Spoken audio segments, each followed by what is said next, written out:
Hey everybody, Billy here with Billy's Joint.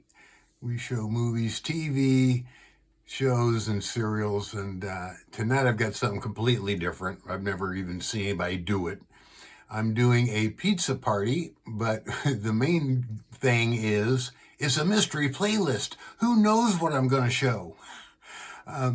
So I can't give you an intro to it, but I'll give it away. So after I show something, I'll talk a little bit about it. I will say I'm not showing any films, and so most of them are only about a half an hour long.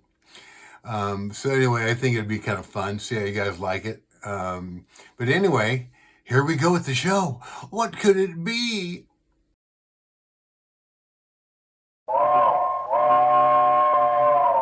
Come ride the little train that is rolling down the tracks to the junction. Forget about your cares, it is time to relax at the junction. Lots of curves, you bet, and even more when you get to the junction. Petticoat Junction. There's a little hotel called the Shady Rest at the junction. Petticoat Junction. It is run by Kate. Come and be her guest at the junction. Petticoat Junction. And that's Uncle Joe. He's a moving kind of slow at the junction. Petticoat Junction.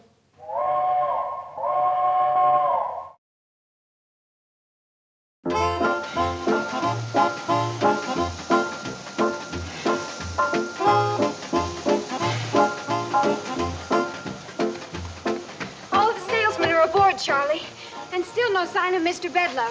He's gonna be a mighty surprised railroad vice president when he wakes up and finds out his train is gone. Kate sure had a wonderful idea to sneak out of here while... Boyd, are you burning railroad ties again? Gee, Charlie, I just burned the loose ones. Besides, we need a quick fire. You go tell your ma that if she can keep Mr. Bedloe asleep just 10 more minutes, we're on our way to Pixley. Will do.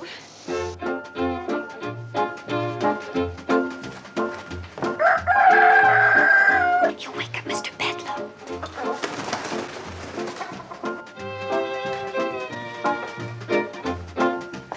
Everybody get on the train? Yes, Mom, but it'll be another 10 or 15 minutes before Charlie and Floyd can get up enough steam to pull out. We just got to see to it that Mr. Bedloe doesn't wake up before they leave. All aboard!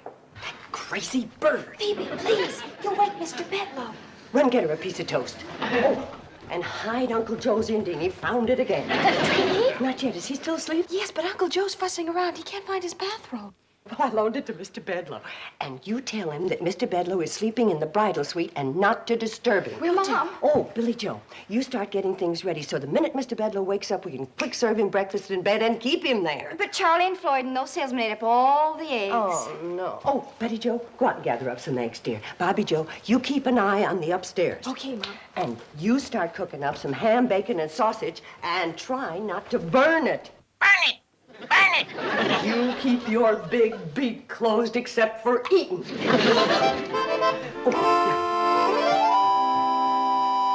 do you mean, Mr. Bedloe, sleeping in the bridal suite? You ought to be sleeping in the barn, and I want my bathrobe back. There's Uncle Joe. Mother says he's not to be disturbed. We'll see about that. Kate! Shh, wake him.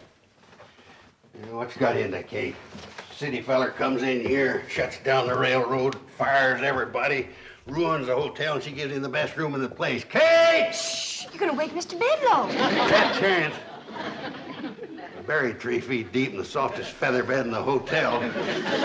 Kate! Uncle Joe, please, you'll wake Mr. Bedloe.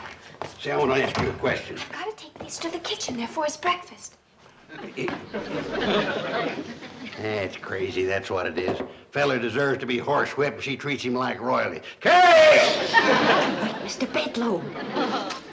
Now, Kate, listen. Quiet! You wake Mr. Bedloe. Well, at least you got an excuse to act like a bird brain. Joe, put these flowers in a nice, pretty vase. They're for Mr. Bedloe's breakfast tray. You mean he's getting breakfast in bed? As soon as he wakes up. I ain't a-hearing right. I can't be. Didn't he sit right here at this table last night and say he was shutting down the railroad? Yes. And won't that shut down the hotel? Yes. Well, then what in the name of Blue Thunderation? Mr. Bedlow's awake. He left his eggnog tray outside the door. Eggnog tray? Well, we served him hot eggnog last night about midnight. To get him to sleep. Now, you go help your sisters get Mr. Bedlow's breakfast up to him. I don't want him having to come down to eat. Oh, okay. Now, Uncle Joe, you sit down there and I'll explain all this. What is there to explain? Mean city feller comes out here and wrecks our lives, so naturally we give him the biggest, softest bed in the place. Eggnog at midnight, breakfast carried to him in the bridal suite like he was a groom, and then you... Kate, you didn't... What? You didn't marry that viper, did you? It's not. We're ready, Mom.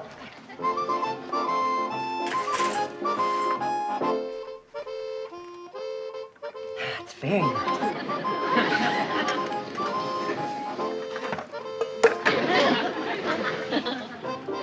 Ham?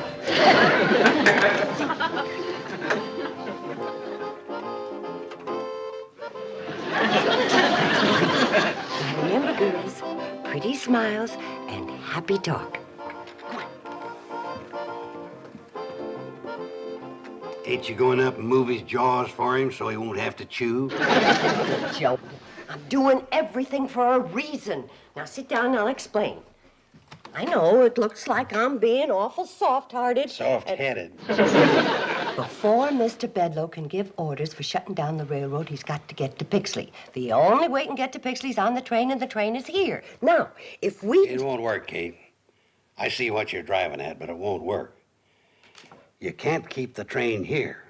It's got to go into Pixley to take those salesmen that spent the night here. Well, Uncle Joe... Now, your second mistake was in thinking you could change Bedlow's mind by being nice to him. Feller like that, you gotta outsmart, outthink. Uncle Yeah, Joe... I got it. We'll sneak everybody but him onto the train and send it on into Pixley before he comes down.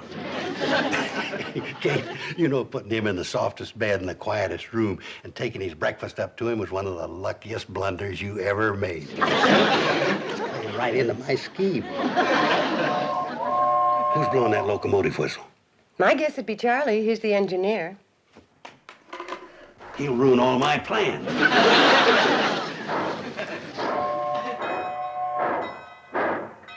The darn fool's pulling out. We won't have time to wake the salesman. Well, they're on the train, Uncle Joe. How come? Well, I woke him up early.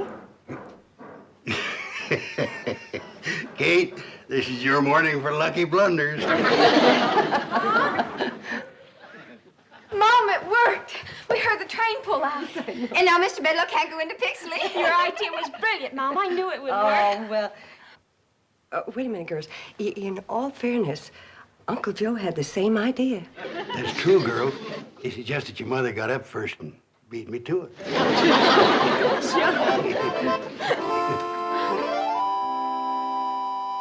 Where did Mr. Bedlow?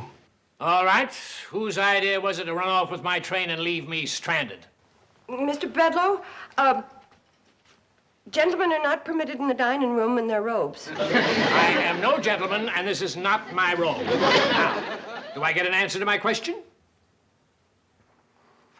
All right. We'll let the government settle it. Stealing trains happens to be a federal offense, and everybody connected with this conspiracy is in very serious trouble.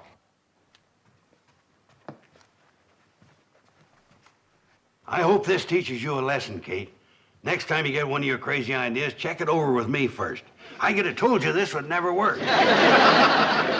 Hey. What? Somebody's hid my Indian again.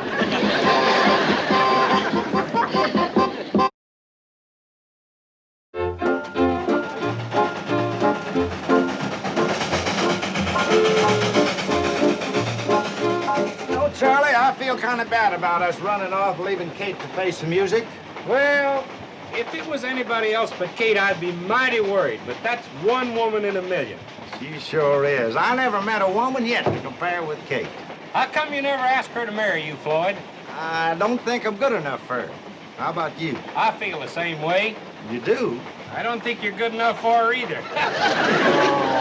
We're coming on into Pixley. Think we better stop? Well, if we turn around and go back to Shady Rest, Bedlow will grab the train. Oh, I don't think so. By the time we get back there, Kate will have him eaten out of her hand. Kate can kill a man with kindness, all right. Well, if she doesn't kill him with kindness, them daughters of hers will pretty him to death. It's lunchtime, Mr. Bedloe. Come right into the dining room. Everything's ready for you. Yeah? What's everything? Poison food? Booby traps? Boiling oil? What's waiting for me behind that curtain? Your lunch, Mr. Bedloe. Down, sit down. Everything's piping hot. If you're expecting me to change my mind about canceling the train, forget it. It's a good idea. Uncle Joe, a sour face is not welcome in the dining room. Then what'd you bring him in for? You either smile or stay in the kitchen. I'll stay in the kitchen. Please, sit down. Girls. If this isn't a bribe, why all the attention? As long as you're a guest in my hotel, you're entitled to Shady Rest hospitality. We do not bring our differences to the table. All right, girls, start the food.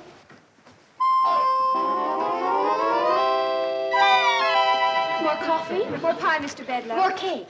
How about some more homemade ice cream? This time, try my hot fudge on a sundae instead of strawberries and peaches. Oh, please, no more. I've never had such a meal in all my life. Oh, come on. I'll bet your wife cooks a better meal than this every day. Some women don't care about cooking. They're meant to just sit around and look beautiful. Now, don't tell me your wife isn't beautiful. She'd have to be to catch a successful, good-looking man like you. Oh, yes, let's go into the lobby where you can relax and listen to the entertainment. Entertainment? Just a little singing to settle the food. Nothing like music after a meal. What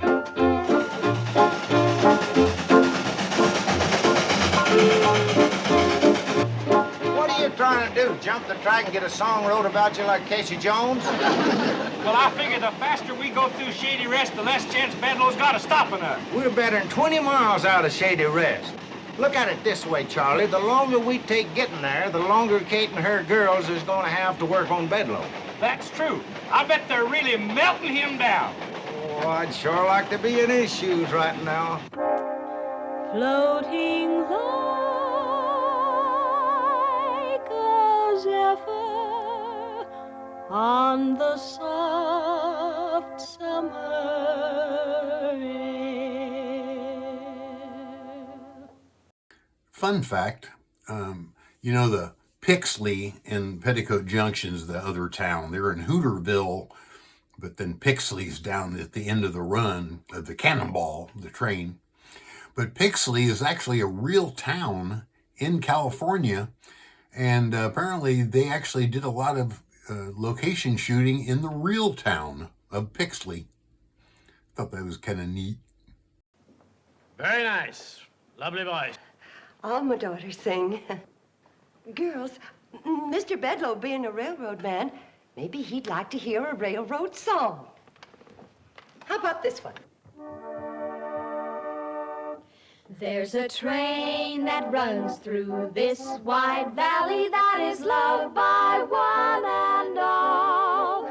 It's the train that starts way up in Pixley called the Hooterville Cannonball. Well, she makes her run through the dead of winter, through the summer, spring, and fall. Neither cold nor heat nor flood can stop her. She's the Hooterville Cannonball.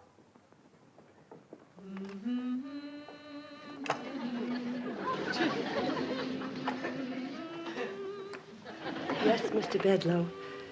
The folks in this valley depend on that train. It hauls the farmers' crops to market. It takes their children to school. It brings their supplies from town.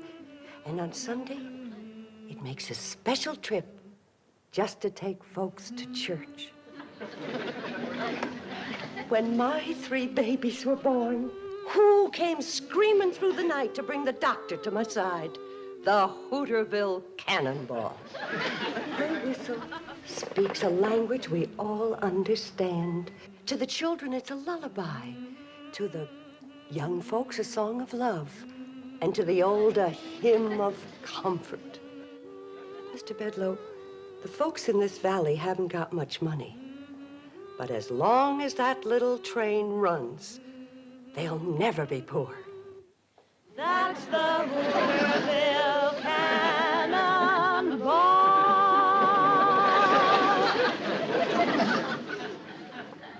Mrs. Bradley, I came here in anger, and you repaid me with kindness. I gave you bad news, and you gave me warm and friendly hospitality.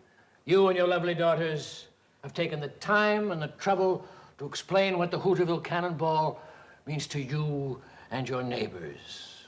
After all of that, could any man say, scrap that little train? Just one. Me. The minute it gets back from Pixley.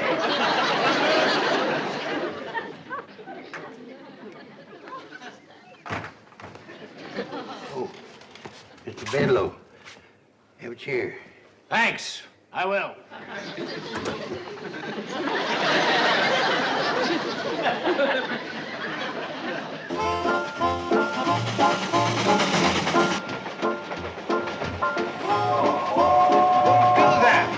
Close to Shady Rest, and you'll tip off Bedloe we're coming. I think he knows it already, Floyd. Take a look. It's Bedloe. Right smack dab in the middle of the track. Think we ought to stop? Of course we're gonna stop, you smokehead. That's one of Kate's best chairs.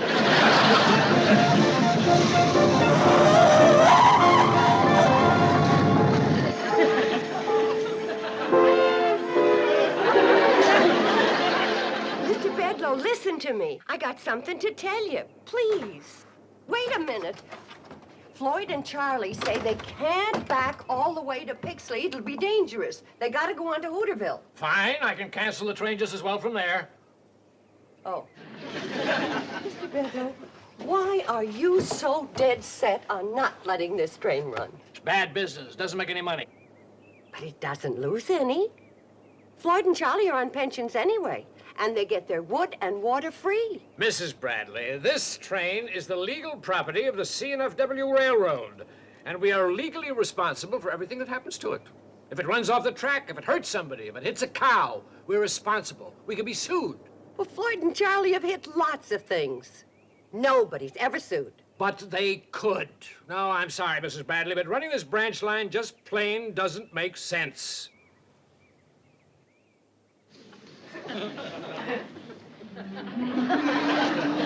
Doesn't it make sense to help folks when they need it? Bring the doctor when you're sick. Take little children to school. Forget it.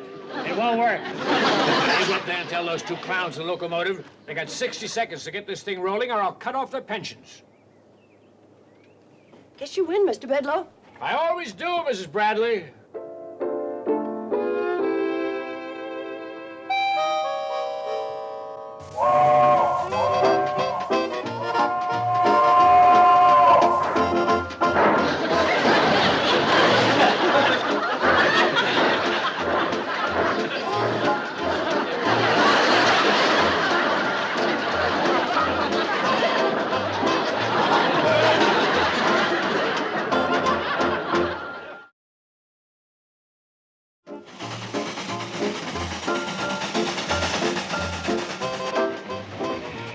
Kate, this is the first time you ever rode up here. And the last.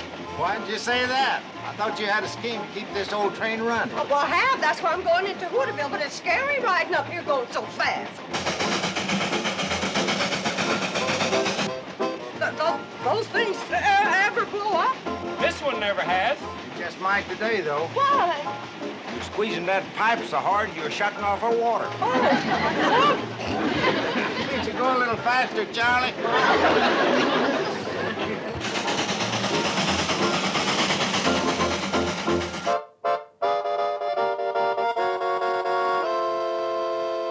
Hey, I suppose you think that was pretty smart, my sitting in that coach while the engine went to Hooterville. No, I thought it was kind of stupid myself. I ought to knock you over that railing. You shouldn't have said that, Bedloe. No? Why not? Because it scared me. Wait a second. Sit down. Okay.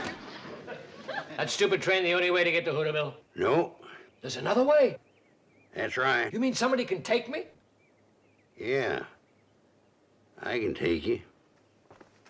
Now listen, old-timer. I didn't mean to yell at you. I know you're not in this with these other people. I can see you're an intelligent man. You can? Now, I'm willing to pay you.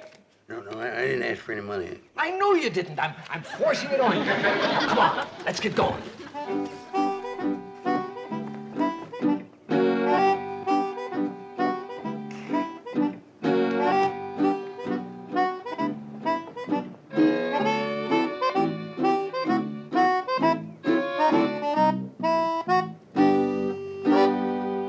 Hey, what is this? I thought you were going to take me to Hooterville.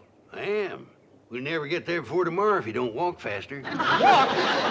No way you can get there outside the train. Well, why didn't you tell me? You didn't ask me. Let me have my money back.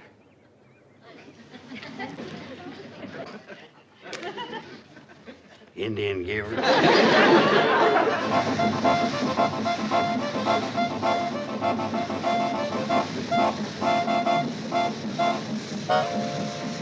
Hiya, boys. Hi, Sam. Kate. Oh, listen. Sam, I need your help. If we don't do something, Charlie and Floyd are going to lose their train. Well, I hate to tell you this, but they've already lost part of it. I don't mean that. Boys, you go on down and turn around and pick us up on the way back.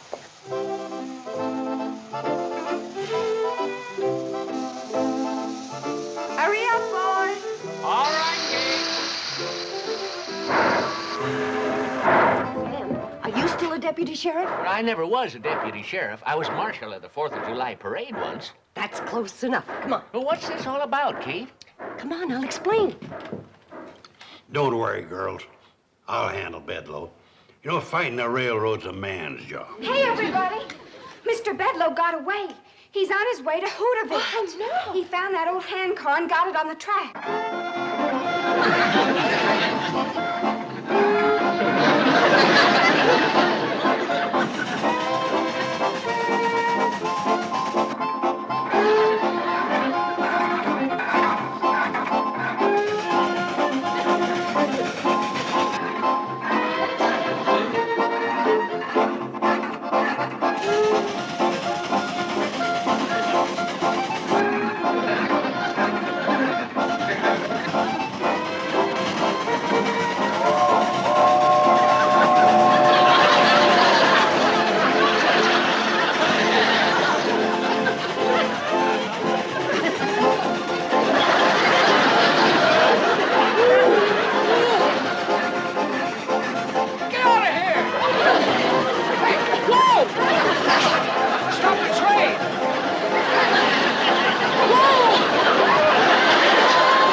Is he hurt? No, he's just all pumped out. He'll be all right as soon as he gets his wind back. We've been running for 5 miles. Are you gonna be all right, Mr. Bedloe? I guess so. Who are you? My name's Drucker. Hey, Marshal Drucker from Hooterville. Marshal Drucker? He's a lawman. Thought you ran a general store. Yeah, I do that too. Also publish the newspaper. Yeah, plus being the postmaster. And he's the mayor? Never mind all that. No, if you're a marshal, arrest every one of these people. What's the charge? Stealing a train. You mean Charlie and Floyd's train? That's my train. Oh, I'm the official representative of the C&FW Railroads. Marshal Drucker, do your duty. Yeah, be quick about it. All right.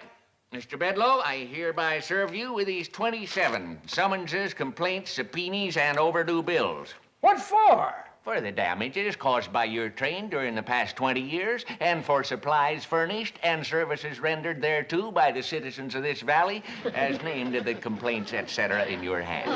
Why, that's ridiculous. Totals up to about $150,000. Now, I wouldn't call that ridiculous. Baloney. What judge would honor that? Judge Drucker. You! I demand a jury trial. Well, I don't think you could find 12 men around here that ain't in that bunch of complainers. Judge Drucker, isn't there some way that this thing can be settled out of court? What do you mean out of court? I got him right where I want him. Uncle Joe, please. Well, now, I'll tell you, Kate. If Mr. Bedloe was to go quietly back to the city and let Floyd and Charlie resume running their railroad, I might be inclined to show a little judicial leniency and postpone these cases indefinitely. Oh, don't do it. Let's have a big trial. Lots of people. Be good for business. Well, Mr. Bedloe, what do you say? What can I say? You got me over a barrel. Well, come on, I'll back you into Hooterville. It won't be as fast as that hand car, but a heap less time.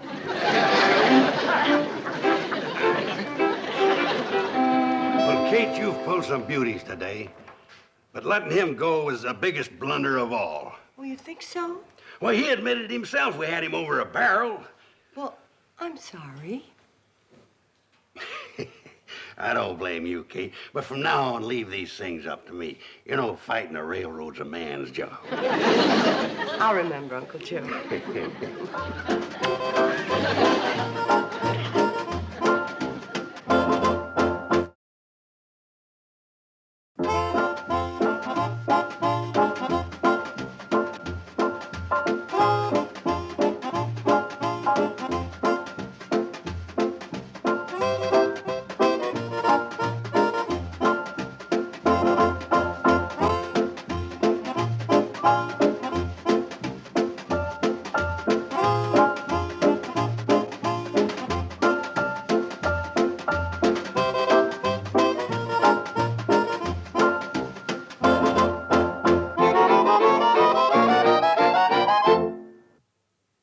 This has been a Filmways presentation.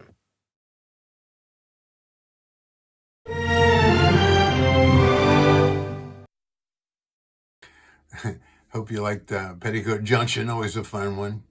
Interesting little tidbit here. Paul Henning created the show. He also did Beverly Hillbillies and Green Acres. And those made him really famous. But the concept and idea for Petticoat Junction he got from his wife, who spent her summers at a small hotel in Eldon, Missouri, which is where they're from. And she would tell him these stories because the little hotel was near a train track. And that's where he got the idea for Petticoat Junction at the Shady Rest Hotel. So anyway, we're going to do another show here. What could it be? Ah.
when they remove that plate.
Back to the warehouse.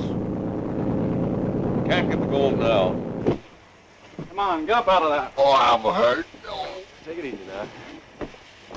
That plate almost got you, brother. Yeah.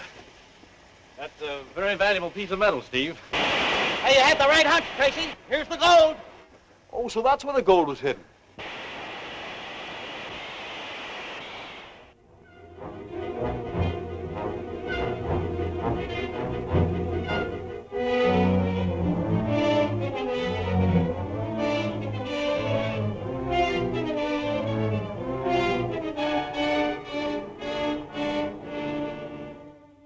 We can make good use of your skill as an engraver, Mr. Coulter.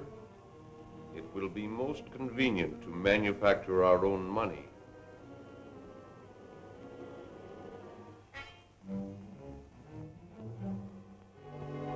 You will excuse me a moment, please.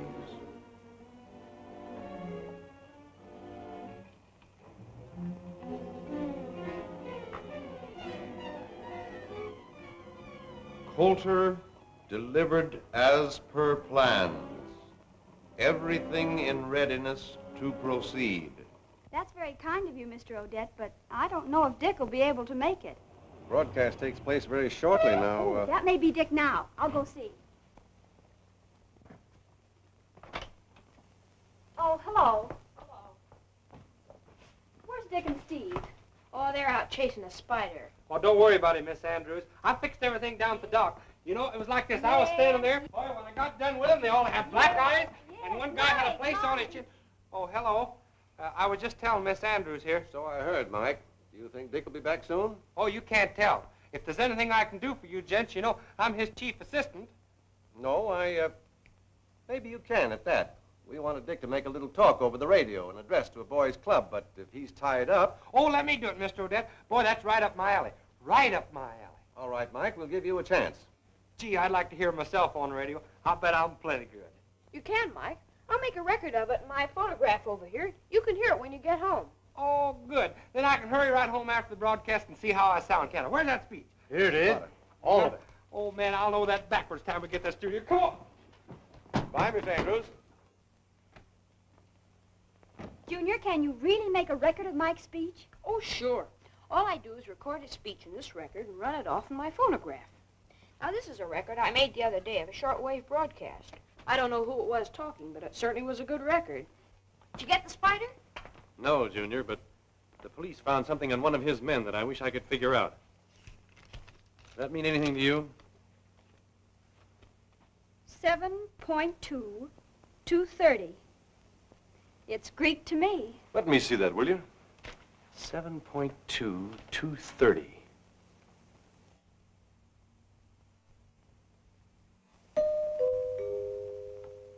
You will now hear a brief address on crime prevention by Michael McGurk. Mr. McGurk. Now? Please. The ABC Finance Company will... I want to tell you about this case, in case you didn't know about this. What was I talking about? Oh, murder, yeah. Be sure you play it right. I won't miss.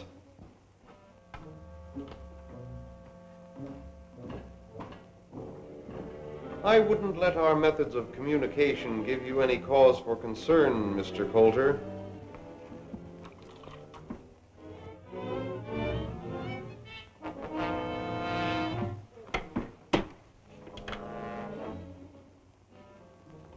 The submarine will pick up Cody. When you have crime, you don't need prevention.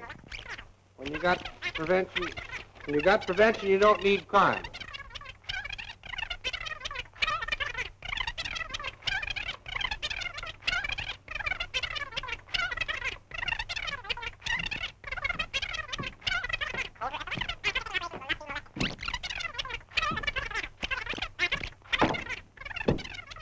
Gordon reporting.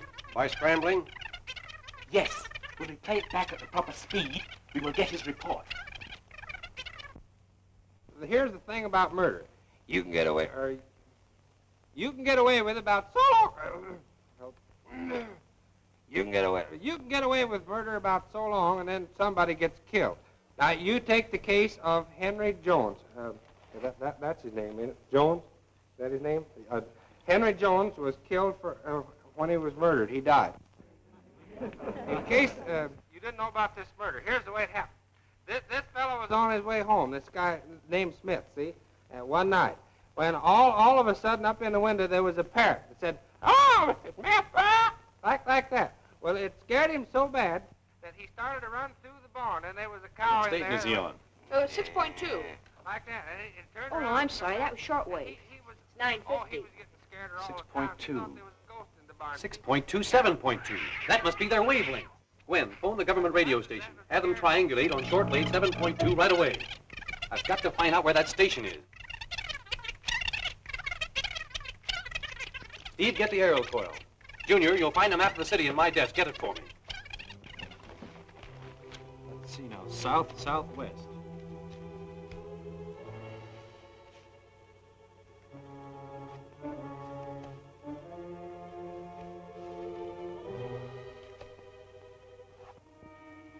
Due west. Due west. Here we are, Steve. We've got it. Yes, we can find the exact location. Find it. We can't miss. It's right on the waterfront. Get the car ready.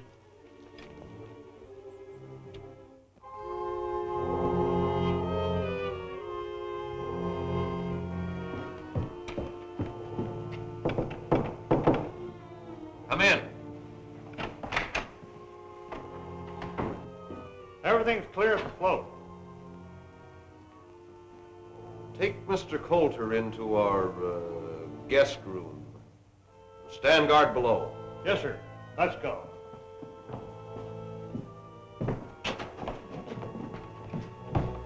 Come on.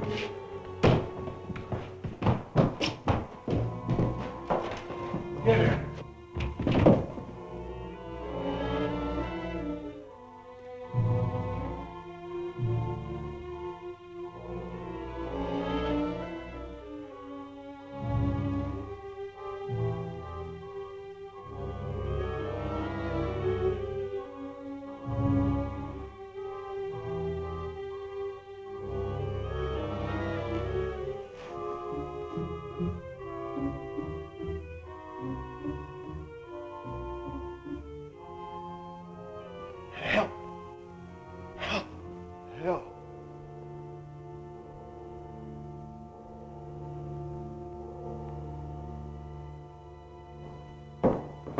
Mr. Coulter, get those ropes off, Steve.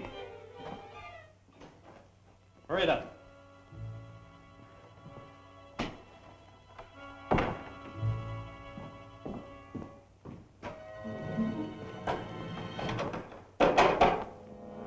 Listen, Steve. They've locked us in. We've got to get him out of here. I wonder what's below us. Well, there couldn't be anything but water. We'll soon see.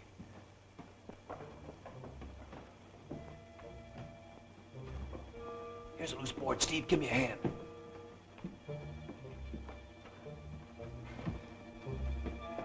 Well, I guess no more funny sounds are going to come through. I guess not.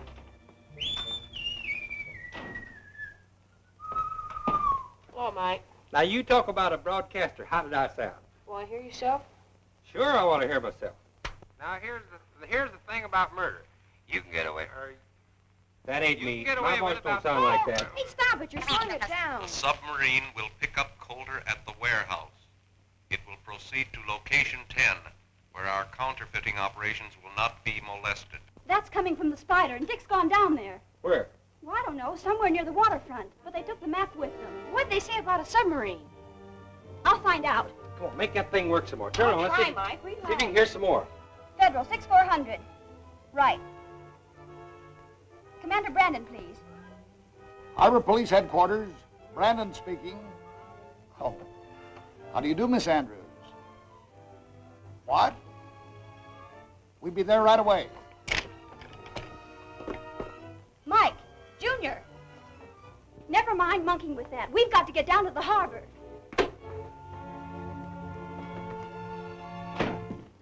Submarine's right at the dock. Good. Get Coulter aboard. I'll be right there. Yes, sir.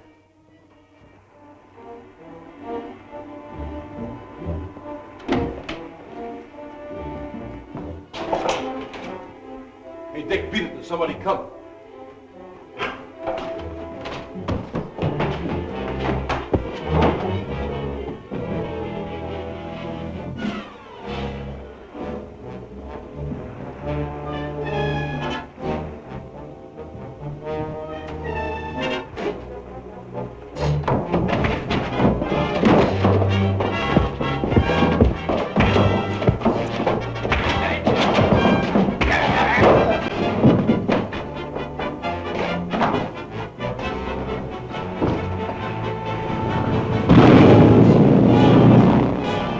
Dick Tracy! How did he get here?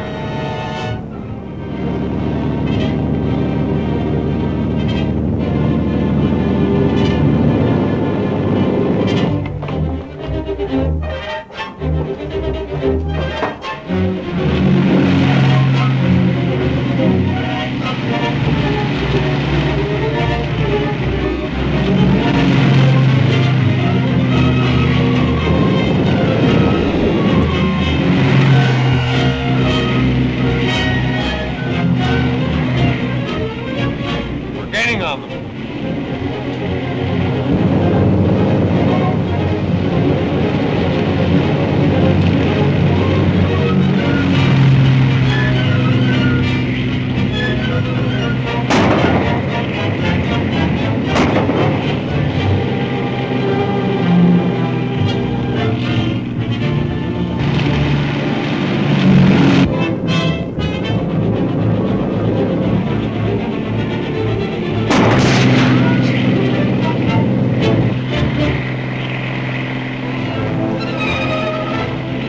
This boat's out of control.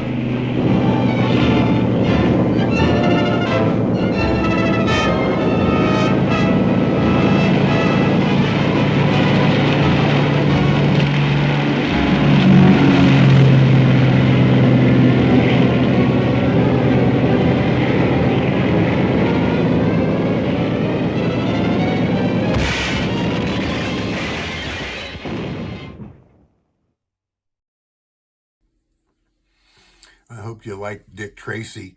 There were actually 3 sequels to this serial that came out. One interesting note about Chester Gould. He's the guy that wrote the original comic strip. And the comic strip originally had the name Plain Clothes Tracy. And he was from Missouri, but ended up in Chicago.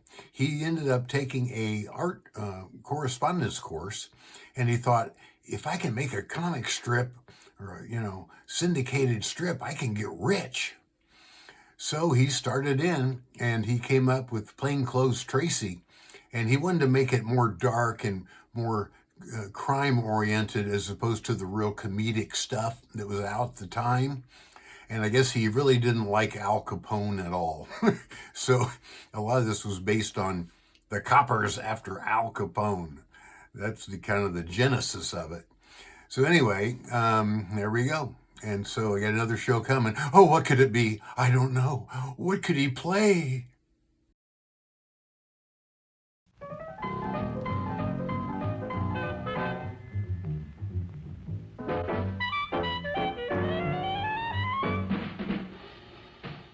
If you crave that corn when it's freshly bobbed, you gotta beat it to the box with the butter on the top. Get with it, man. Start strolling down to the sweets that you're rolling, the best in town. Our candy's real gone, if I'm understood. To all you squares, that means the confection is positively delicious. Cork that stuff. Give me 5. Let me send you into this nutty jive.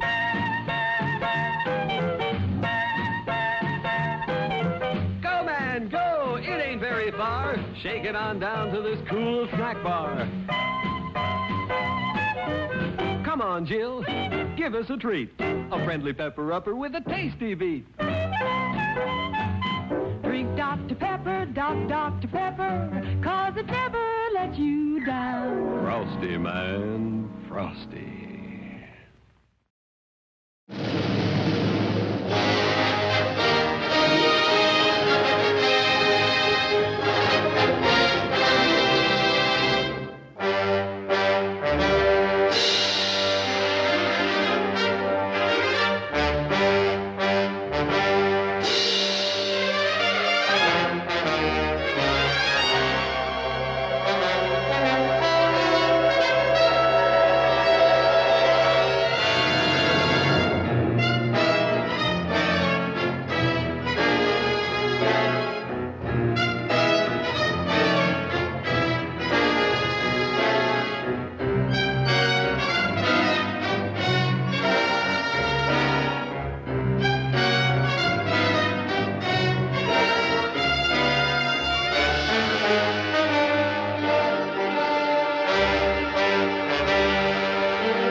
Hey, Tom! What's that? That another one of Commando Cody's inventions? I don't know. I better check with Commando. Right.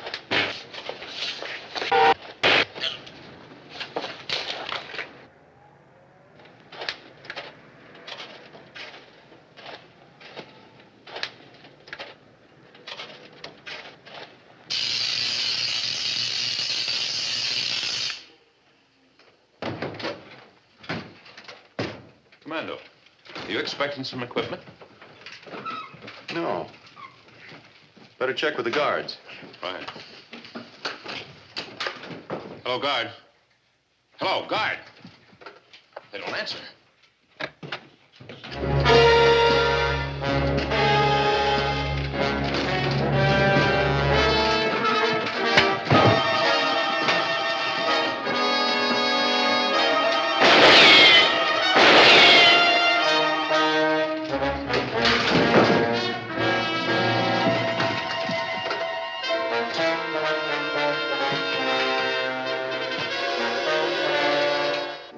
Better listen, Commando Cody.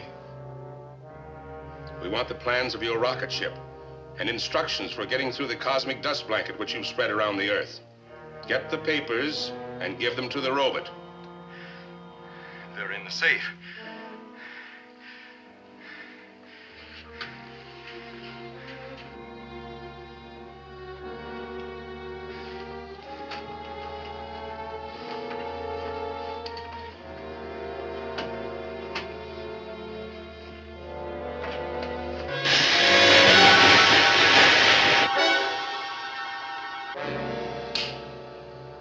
What happened? Cody must have burnt out the controls. I hate to tell the ruler about this, but I'll have to.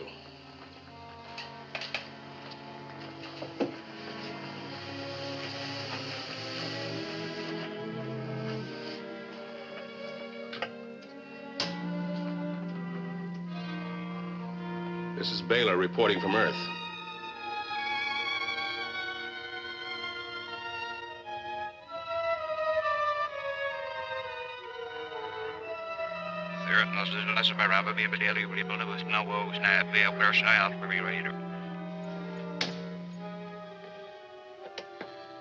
This is Baylor reporting from Earth.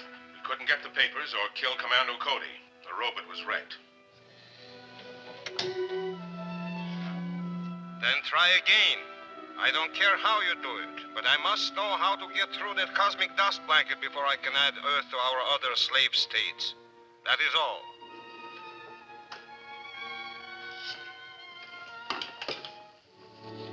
If the robot couldn't do the job, how does he expect us to? I don't know yet. But this will help. What's that? It's a nerve gun. Paralyzes a man for about half an hour. That should be time enough for you to get the job done. How do you feel now? I'm okay. But my head aches. Ooh. Come on, you're going to the doctor. No, I'm all right. Let's take this thing apart and see what makes it tick. Well, if you're sure you're okay.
Operator, give me the police department, quick. Hey, what goes on? Take it easy. You'll be all right in a few minutes and ready to help us. Help you? Who are you? You'll find out. Wait. What goes on? This is a machine invented by the ruler. It won't hurt you. Just make you do as you're told.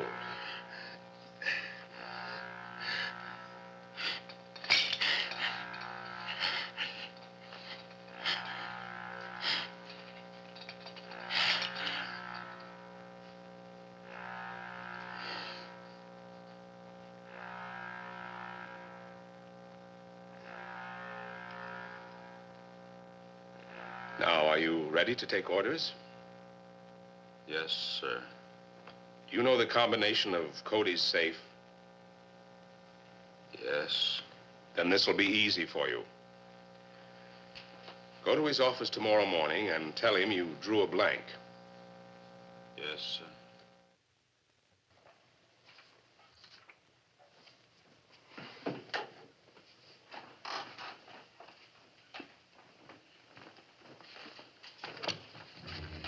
Why, Dick. It's good to see you, fella. We thought you'd been kidnapped.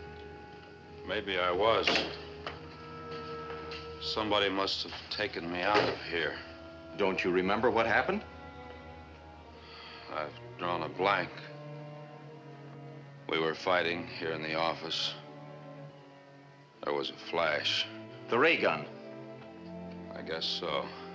Anyway, next thing I remember was waking up in a South Side hotel about an hour ago. Which hotel?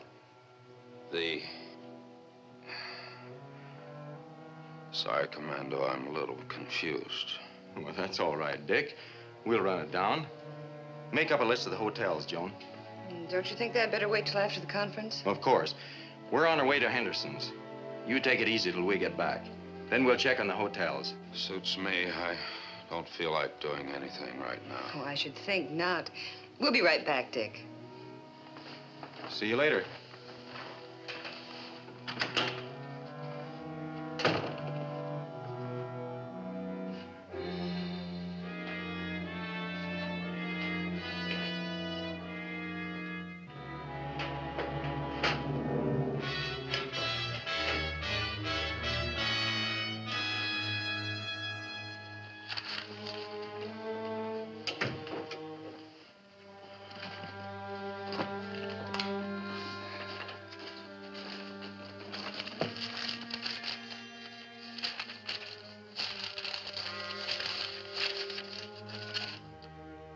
This is great. We've got everything the ruler needs except the directions for getting our rockets through the cosmic dust blanket. Can you tell us how to do that? I've worked on the dispeller formula, but it'd take me weeks to duplicate it. When a friendly ship wants to land, how is that done? The cosmic generating station turns on the master dispeller ray till it gets through. Can you order that done? Yes, I know Commando's code. Fine. Use this phone. Order them to let our ship through within an hour.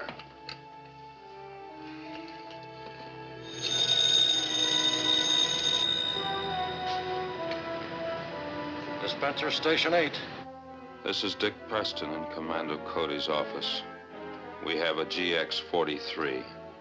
Relay to clear with RS-86 for plus 60 minutes. Yes, sir. Your ship is cleared. Good. I'll tell them. Calling rocket N6. Calling rocket N6. Rocket N6, come in. You're cleared to land an hour from now. Come to the location we arranged. We'll be there on time. You're going to take Preston and these papers to the rocket. Do you know the location? Yeah.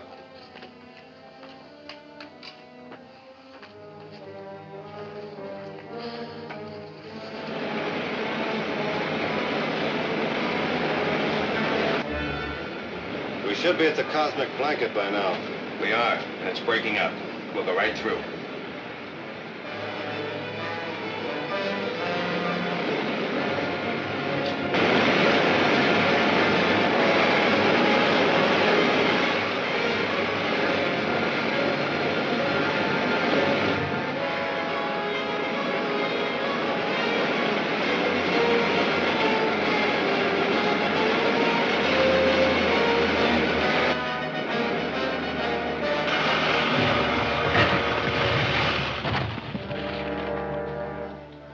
Let's go.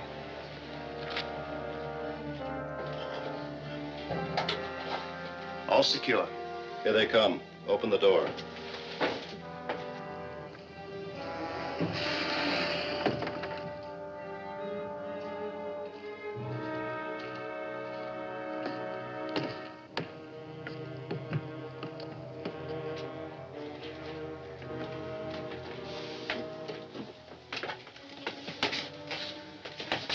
Here are the papers. Baylor said to take them to the ruler's experimental laboratory on L36.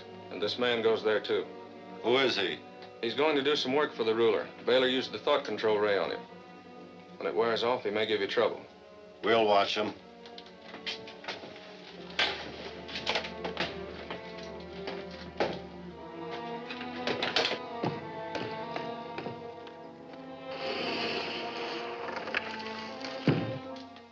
Sit there.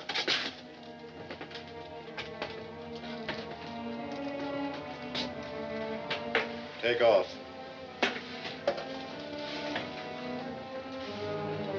Flash number 1 bank.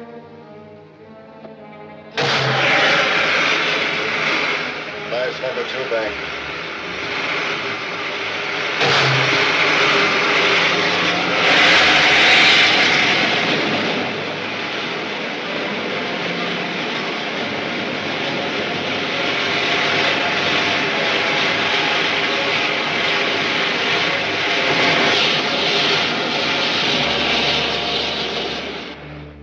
And Clancy, have the ship ready for takeoff as soon as we get there. You think you can follow that ship? We've established its course. We may be able to pick it up on radar as soon as we get out of Earth's atmosphere. If you don't, the ruler will have all our top secrets. I never thought Preston would turn traitor. I'm not sure he has. Oh, how can you doubt it? The superintendent of the dispensing station is positive it was Preston who ordered the ruler's ship let through. And he was the only other person who knew both the landing code and the combination of that safe, wasn't he? Yes, but there must be an explanation. I know Dick. I've worked with him. I know how he thinks. Now listen, Commando, make no mistake. Preston is a traitor. He's as dangerous as the ruler himself, more dangerous. And when you overtake that rocket, you got to blast it from the skies, whether Preston's on it or not. I understand my position.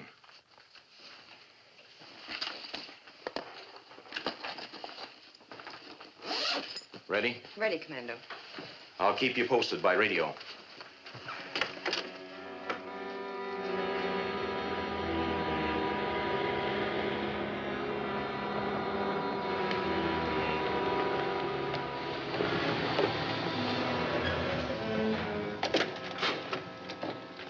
Hello, Clancy. Hello, Miss Richards.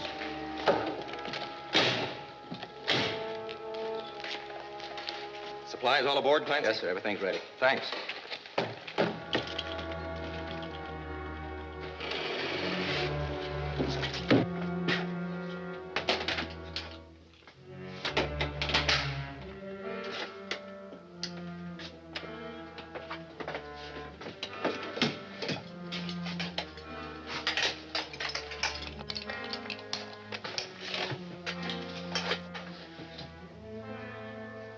Fire pilot jet. Fire pilot jet. Fire main jets. Fire main jets.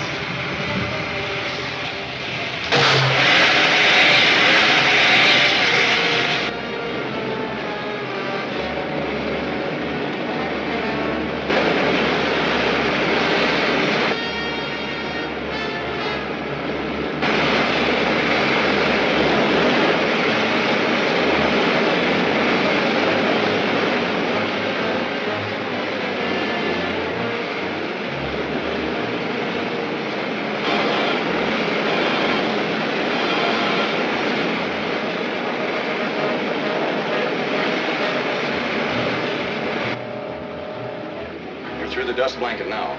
Take over, Joe, and I'll see if we can pick them up. Here's hoping.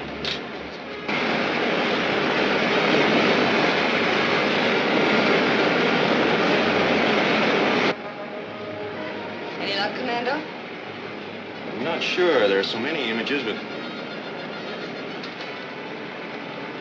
we'll stay on this course for a while longer.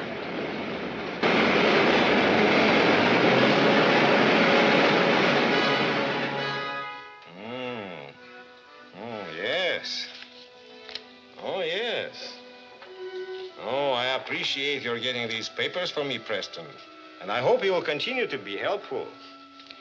Not while I'm in my right mind. Ah, that's the point.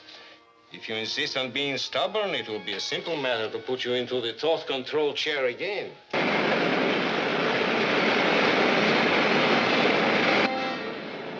It's no use. We might as well go back. Set the automatic pilot and we'll lay out the course. You will do what I tell you. But I admit I would rather have you in your normal mind. You could work better and faster. Would you expect me to do the same kind of work I was doing for Commando Cody? Well, more or less.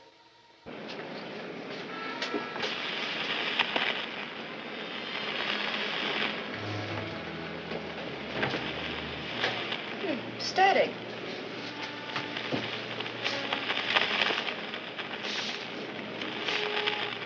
There's no static in space. It's not an easy decision to make. After all, I am an Earthman. And I've always admired Commander Cody. It does sound like static, but let's hook yours up to the big set.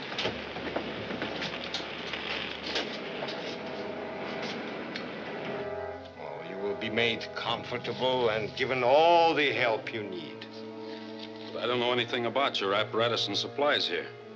It's not like Commander Cody's. In fact, I don't even know where we are. It's Dick. So this is the planet your people call L-36. L-36. Is this your home planet? Oh, no. It's uninhabited except for this laboratory building. I prefer not to be disturbed while making certain experiments. However, my equipment here is of the finest in the universe. Well, it doesn't look like I have much choice, so I might as well work with him. Ah, now you're being sensible. Come, I'll show you to your quarters.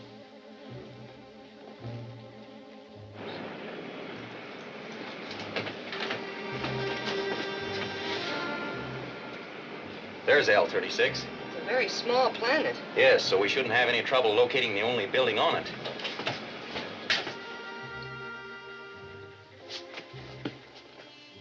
Your Excellency, there's a strange rocket ship coming in. Impossible. It must be one of mine. No. This ship has ignored the code signal. Commander Cody has the only other ship capable of making this trip. He has found out we are here. How? Why ask me? Your men made a zombie out of me with that thought control machine of yours. You know what I did. I don't. It's true. You couldn't have informed Cody of your destination. Yet he has found out where we are. How? Looks like you underestimated Commando. And the people who work with him. Good boy, Dick. Just about the best.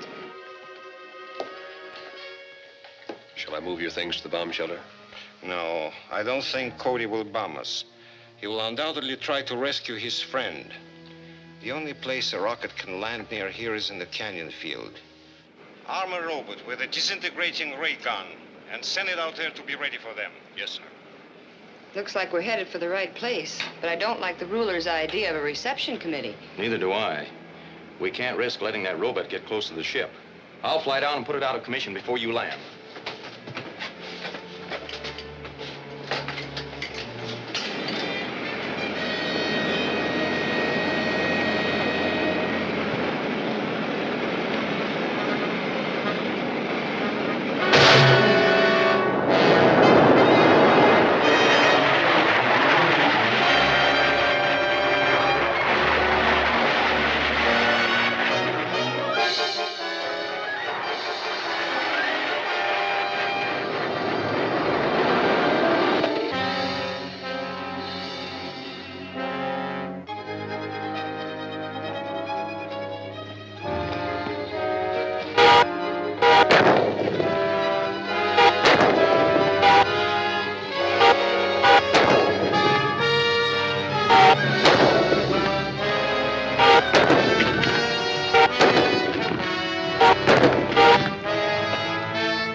Joan.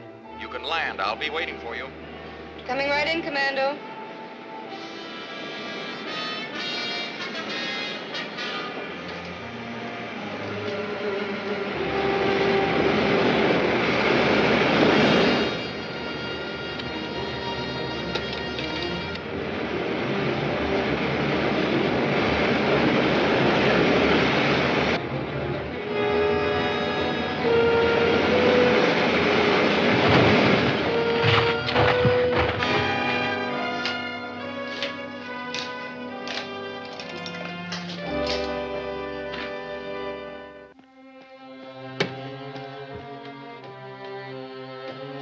And you'll spot the building on the control scanner when the robot gets close by, so you can guide it by what you see there. We'll use the ruler's mechanical man to run interference for us. Looks simple enough.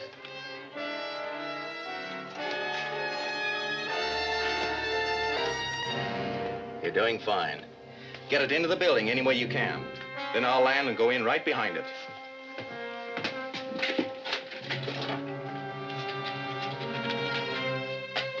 Careful now.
The underground bomb shelter. He's got more robots down there.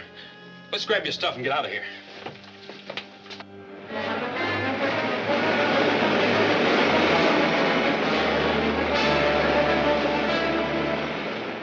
Everything's here. The ruler won't be able to duplicate any of our inventions or get through the cosmic dust blanket. Yep, looks like he drew a blank. He won't have me to help him anymore either.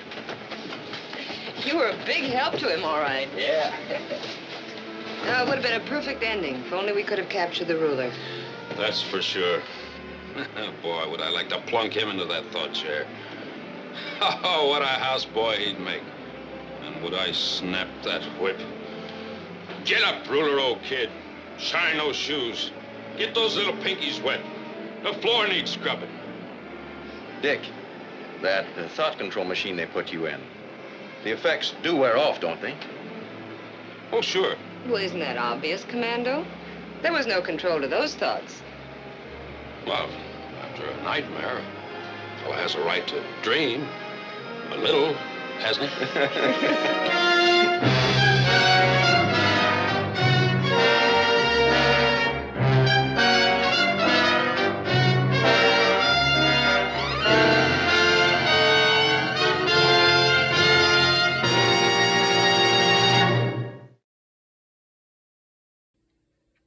Well, that was one of my all-time favorite serials, Commando Cody, Sky Marshal of the Universe. That was Chapter 7, Robot from Mars. It was a 12-parter from Republic Studios.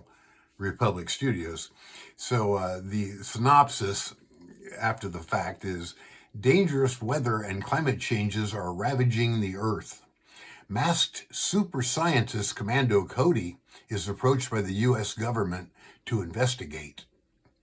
Among the tools at his disposal are a sonic-powered one-man flying suit with an aerodynamic helmet and a new Commando Cody designed rocket ship. So that serial is a total hoot to me. Anyway, we got something else coming. I don't know what it is. What could it be? What would he play?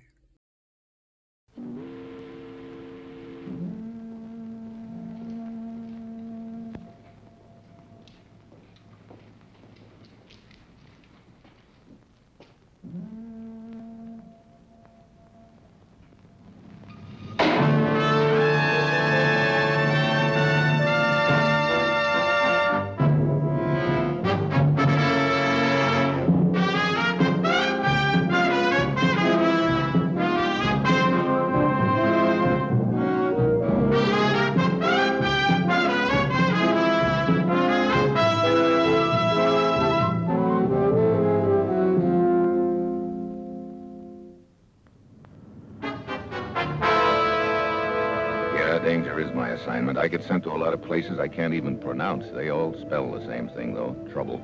So here I go again, flying to Panama to work with Jim Slater and find out who's been stealing enough dynamite to blow up the entire place. I've got a hunch that whoever's running things in this deal isn't going to welcome me with open arms. It's early Tuesday morning when I arrive, so I put in a call to Jim Slater's apartment. Hello? Hi, Jim. Steve Mitchell. Welcome to Panama, Steve. Did it have to be so early? What's the matter? You sound sleepy. Did I get you out of bed? No, I've been up all night. Oh, playing? Working. Well, if you haven't had breakfast. Well, I get it. Grab a cab. I'll buy breakfast at my place. 358 Avenida de la Tule. I'll ring up Dean and tell him to meet us. Dean? Who's he, a new boy? Army Intelligence. We're working with him. I got something hot, so get on over here. I don't want to talk about it on the telephone. Okay, you got yourself a deal.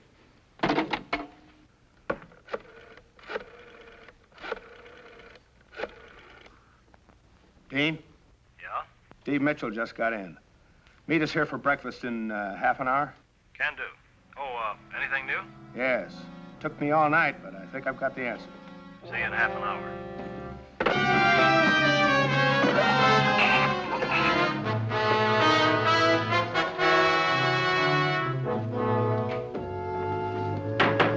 Hey, Jim, open up. Hey, Jim. Hey, a fine thing. You invite a guy to breakfast.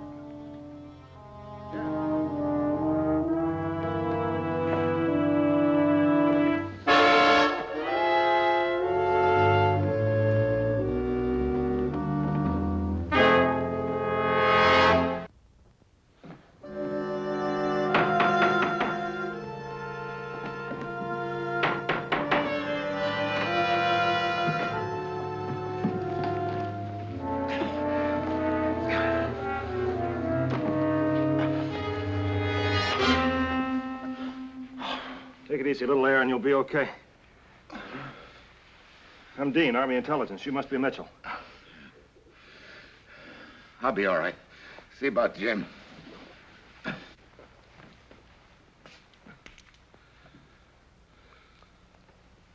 wish I'd been a few minutes earlier. Yeah. Did you get a look at who threw that thing? I was too busy.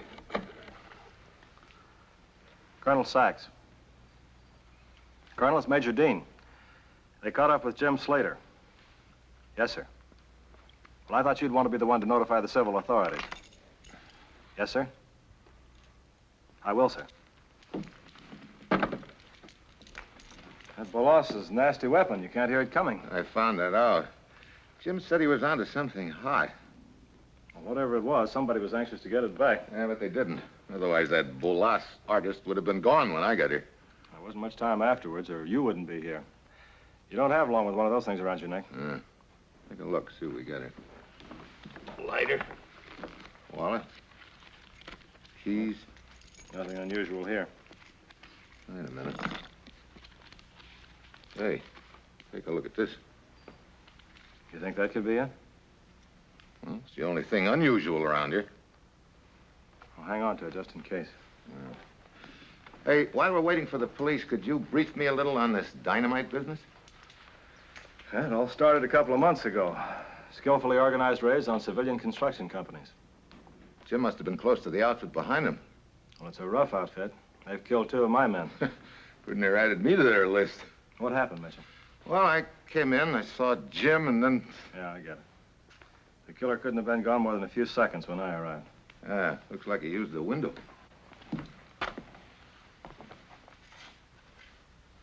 Hey.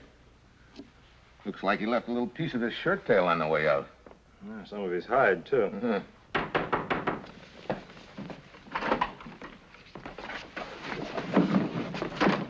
Who are you? We're about to ask you the same thing. My name's Ferguson. I'm a friend of Jim's. What happened? He's been murdered. Who did it? That's what we're trying to find out. Hey, who are you fellas? Friends of Slater's. Where were you a few minutes ago?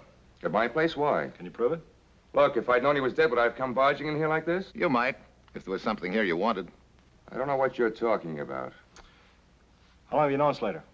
About 2 months. Where'd you meet him? In a bar, if it's any of your business. It is. Where do you work? I'm a night watchman for the Adams Construction Company. Oh, road building outfit, huh? Among other things, yes.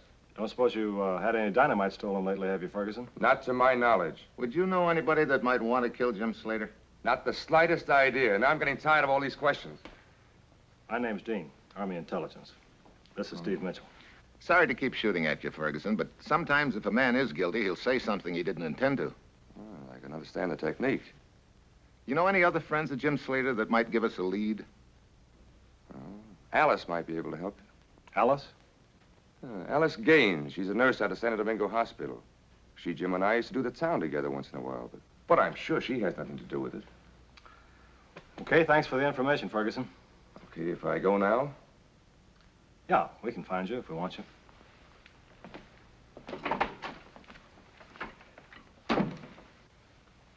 Well, do you believe him? I don't know. Whoever is stealing that dynamite certainly must have inside information to be able to steal it. And who'd have a better chance at it than a night watchman? Yeah. Looks like our next stop is the hospital to talk to Alice Gaines. Oh, that's your next move. I've got to wait here until Colonel Sachs and the civil authorities arrive. Okay. Well, I'll check with you after I talk with Alice Gaines. I go out to the hospital and ask for Alice Gaines, and they direct me to one of the corridors.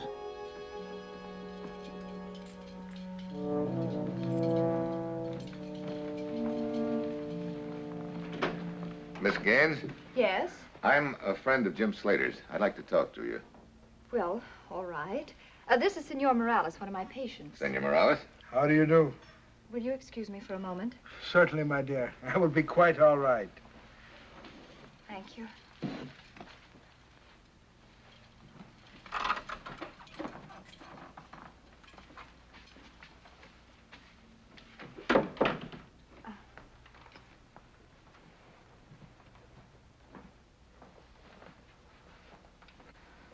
Miss Gaines, my name is Steve Mitchell. I'm sorry to break it to you like this, but Jim Slater's been murdered. What? Yes, I know. I feel the same way. Well, when did it happen? Just a couple of hours ago. How could anyone do anything so horrible as that? That's what I'm trying to find out, Miss Gaines. How well did you know Jim Slater? Well, we hadn't known each other very long, but I felt I knew him pretty well. Well enough to worry about him anyway. Worry about him? Yes, he was so unsettled, just sort of drifting around. Said he was looking for work, but he wasn't too enthusiastic about it. I see. Some of the people that he was going around with. Did you know any of them? No. Did you know another friend of his by the name of Ferguson? Well, yes. The three of us used to go around together every now and then. Why do you ask? Oh, just checking. Surely you don't think Mr. Ferguson had something to do with this. I didn't say that. Well, thank you for the information, Miss Gaines. Well, I'm sorry I wasn't able to help you more, but if there's anything further, I'll call on you.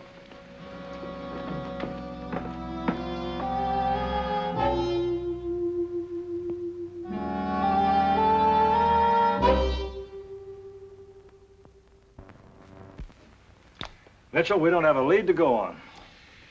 Not a lead, but maybe a pattern. Pattern? Yeah. I've been going over your files here on it. Notice after the first series of raids, they stopped hitting the larger companies. That's right. Then they switched to the smaller construction companies. They're scattered all over. It's impossible to patrol them adequately. The dynamite is delivered to these little outfits out in the sticks by truck with an armed guard, huh? That's right. Take a look at these delivery dates. And then over here, the date and location of the raids. Well, what's that got to do with the pattern? The raids are never on the places that just had delivery. It's just it. These boys we're bucking are too smart for that. They probably figure that you expect trouble right after you deliver the dynamite, so they wait a while until you move on and make delivery to the next outfit. Hey, maybe you got something there. Take a look at this last truckload. Half of it went to the Carson Construction Company and the other half to the Acme Construction Company. Now, the night after the Acme delivery, the Carson Company was raided. Yeah, but that wasn't the last shipment. Huh? Another load went out today. Where to? Half to the Adams Construction Company and half to... The Adams Construction Company. It's the outfit Ferguson works for. Yeah.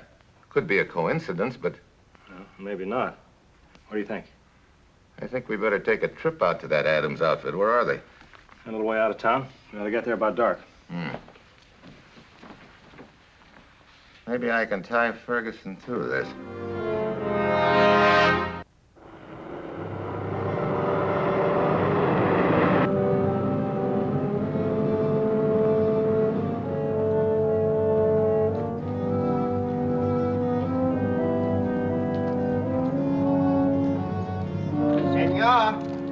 Who is it? That's far enough. Who are you? You got a cigarette, senor? I said, who are you? I live near here. I don't got a cigarette. Get out of here. But, senor... You don't belong around here. Now beat it. Please, senor. I'll get the wagon.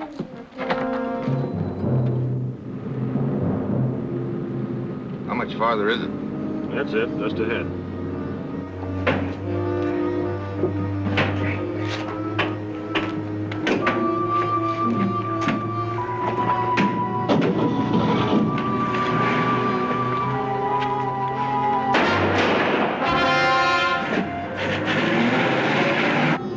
Sounds like our hunch was right.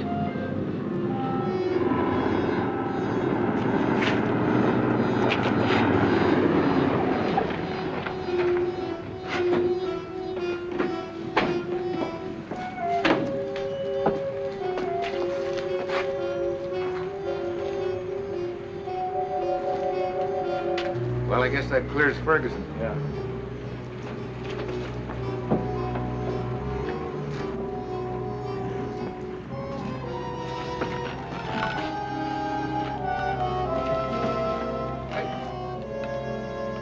Keep him covered. I'll go get him.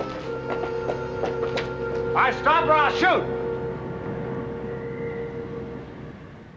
You say your name's Miguel. Si, senor. But you, I do not know. You just answer my questions. Gladly, senor. But I do not know very many answers. Who paid you to steal dynamite? I don't steal dynamite, senor major. It was stolen while you were there. That may be, senor. But I did not help him. Him? See? I was strolling past this place, what you call a construction place. And I see a small man with hair very white put boxes in a truck and drive away. A small man with white hair. See? He had a big red truck. a man come out and say, you not take dynamite. When small man in truck begin to shoot, Miguel not want to get mixed up in bad business. So I hide in warehouse. Stand up, Miguel. Please, senor, do not beat me. I tell the truth. I'm not going to beat you. Here.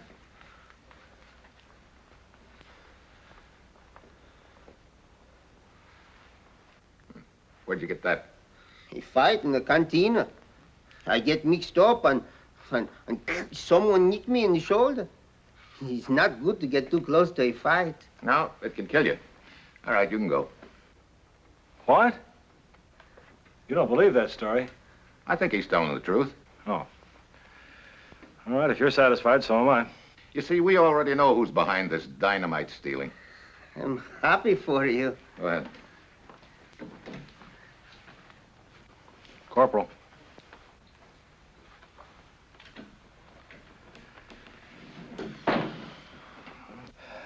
Well, you know, of course, you just turned loose the man who killed Jim Slater. We can always pick him up later for that. If he doesn't make a beeline for his boss, I'm the world's biggest chump.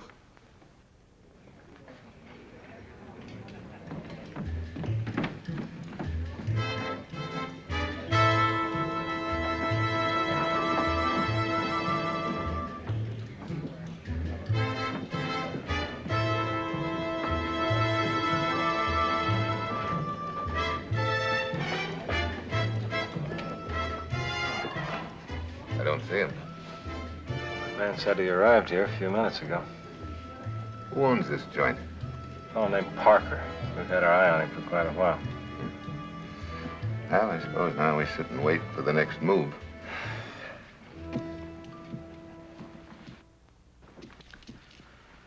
Some wait. Yeah.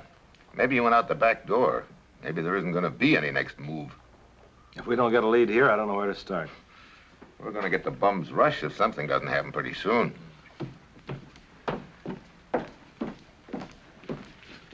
Mr. Parker, please. He's expecting you. What do you know? Our little friend, the nurse. Probably why Slater struck up an acquaintance with her. Got a line on her part in the operation. Could be.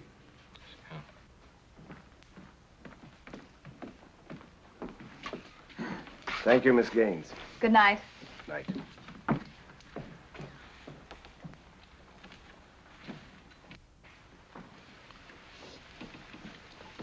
The man with her was Parker.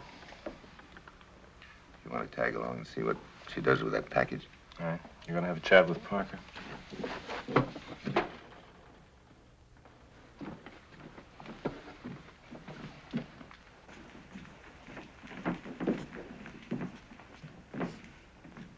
Sorry, we're closed for the night. Yeah, I know.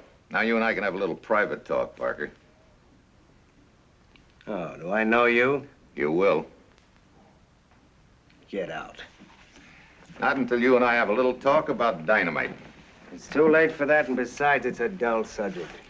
Parker, I need some answers. I figure you can give them to me. You're asking for trouble. Look, Parker. This morning, one of my best friends was killed. I'm sorry, I don't know a thing about it. Parker, if my finger should slip on this trigger, I wouldn't lose a wink of sleep.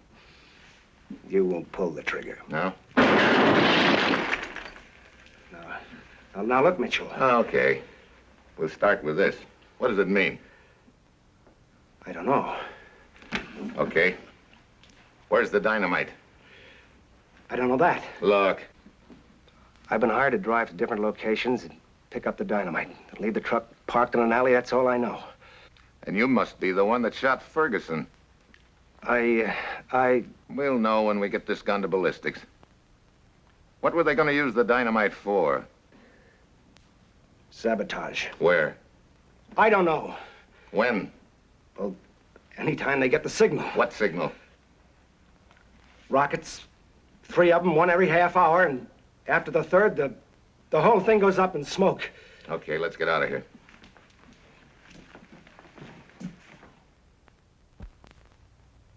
The next morning, we follow Alice to the hospital. She's still got the package under her arm, and she's made no effort to contact anyone.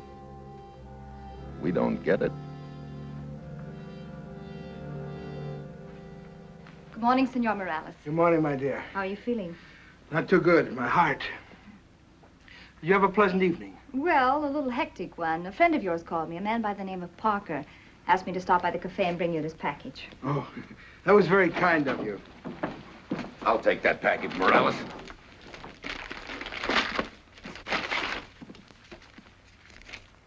Well,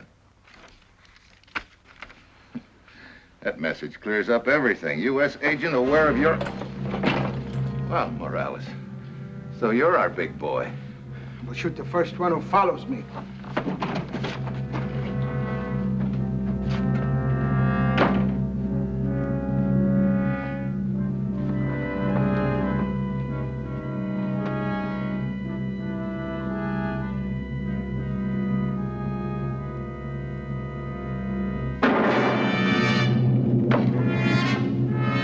He wasn't kidding.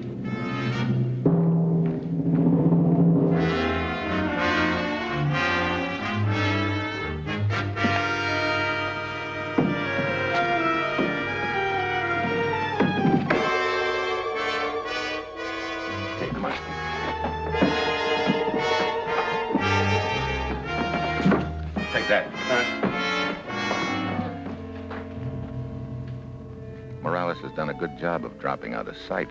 We put out a bulletin on him and camped by Dean's phone. Day drags into night and we've heard nothing. He must have been saving an escape plan for a situation just like this. Yeah.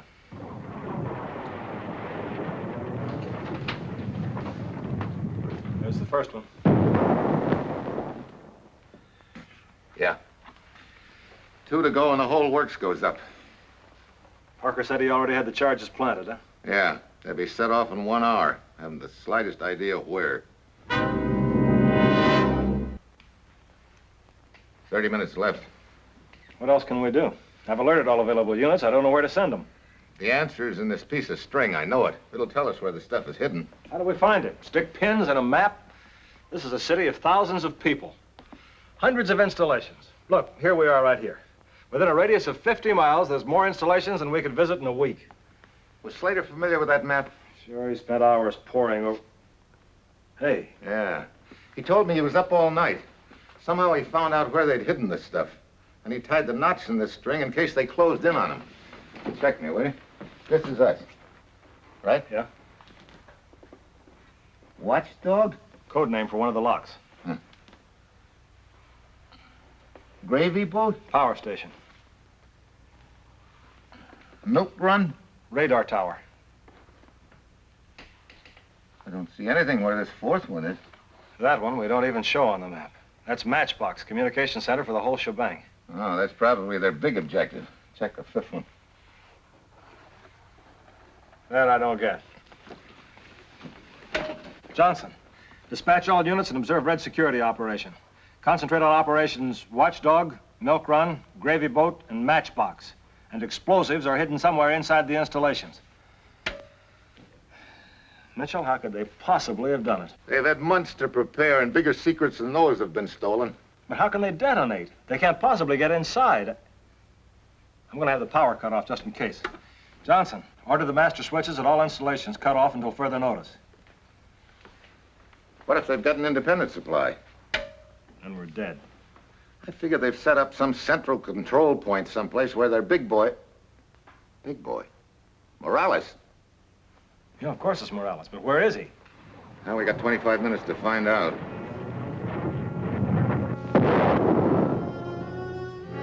Well, there goes the second one.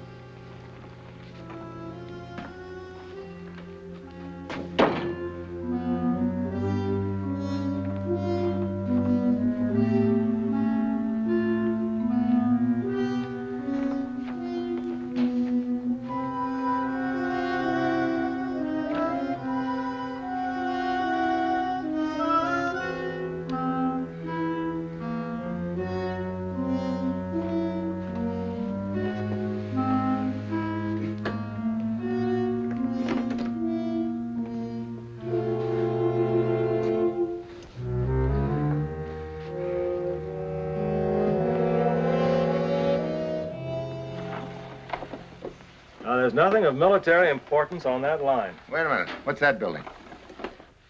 It's the Santo Domingo Hospital, but Jim wouldn't have meant that. Maybe he did. That's where Morales was staying. Well, he's not there now. We don't know that. Well, we searched the place high and low. Well, just because we didn't find him doesn't mean he isn't there. Did you leave the guards on? Oh, I pulled him off. All right, let's get out there then. Well, how could he possibly set the charge off from out there? The same way you got the dynamite into the installations. Organization. Come on. It's a slim chance, but the only place we're not searching for Morales is where I have a hunch he is. We tear through the city and break every speed law getting to the hospital.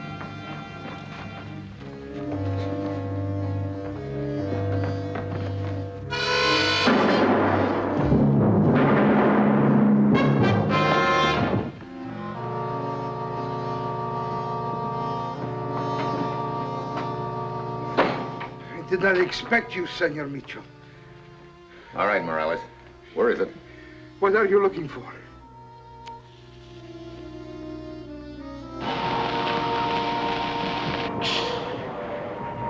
Oh, my heart. I need some medicine. Please ring for the nurse. It's here.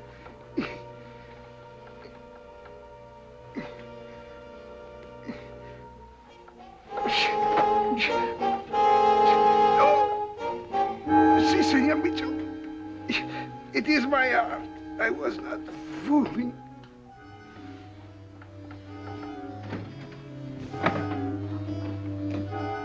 Was it here? Yeah. You mean the belt cord? You'll never know how close I came to doing Morales' work for him.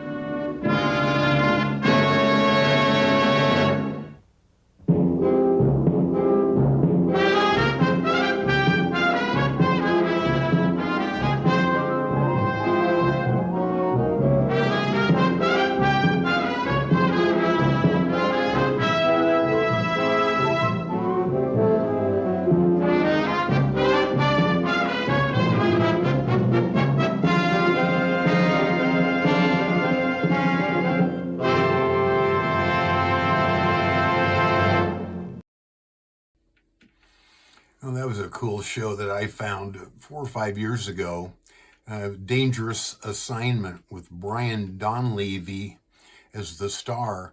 It started out as an old-time radio show that Donlevy was also the star of. And the plot was the commissioner, who never really has a name, sends United States Special Agent Steve Mitchell, Brian Donlevy, to exotic locales where he encounters adventure and international intrigue, all played out with extreme violence. So I think it's a really cool show. Maybe you haven't seen it, maybe you have. So I've got one more show coming up. What could it be? It's 8-ball time. It's pizza party night. So I think I should ask the 8-ball, should I have pizza for dinner? Let's see what the 8-ball says. You got to shake it up, because that's the magic part. The magic 8-ball says, prospects look good. 8-ball's never wrong.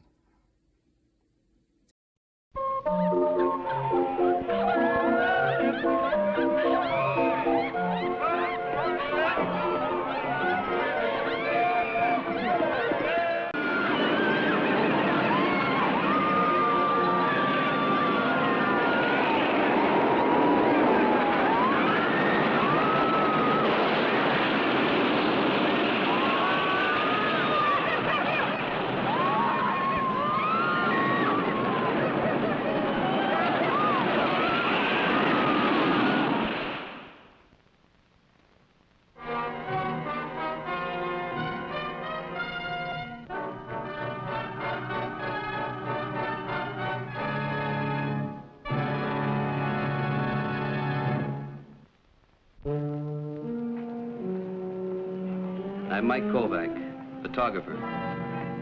Amusement parks are fun for most people and a business for others. But there are times when all the amusement goes out of a business.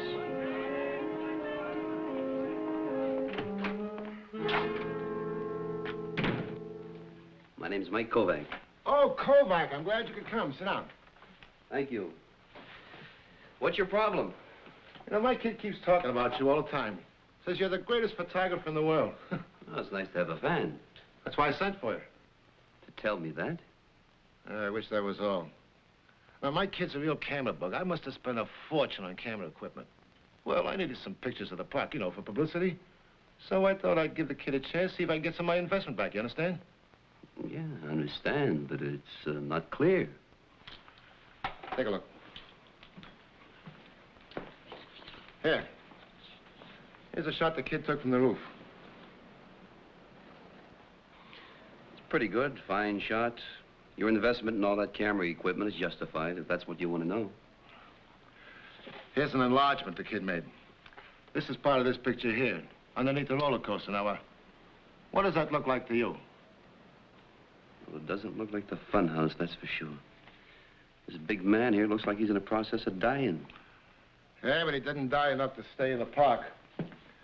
We covered the whole area underneath the roller coaster. Couldn't find any sign of him. Nobody I ever saw before. Now, we got lots of ice cream jockeys wear the same kind of uniform as that other fella. Did you contact the police? What, and have the whole police force roaming all over my park? Publicity I can use. Notoriety I don't need. I cater to a lot of families with kids. Now, news like this gets out, it could hurt you.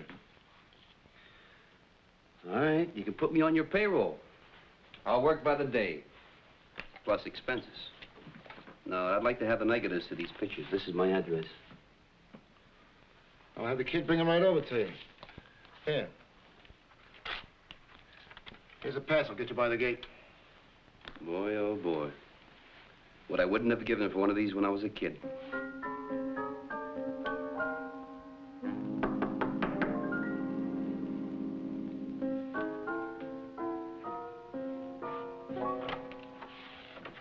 Hi. I got here just as soon as I could. What? Well, you are Mr. Kovac, aren't you? Yeah, every day. Gee, this is nice. Thank you. Hey, that's a nice dark room you have. Yeah, and it's loaded with work, too, so if you don't mind. Oh, boy. Oh, it's beautiful. Sound like you know what you're talking about. You know, maybe you ought to tell me who you are so I know which direction to take in this one-sided conversation. Oh, don't you know?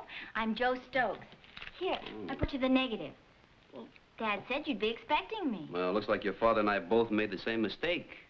He referred to you as a kid. And I assumed that, boy, you know, he should have warned me. Well, I'm sorry you're disappointed, Mr. Kovac. I guess I'd better go. Oh, I'm not disappointed. Look, you're a photographer, aren't you?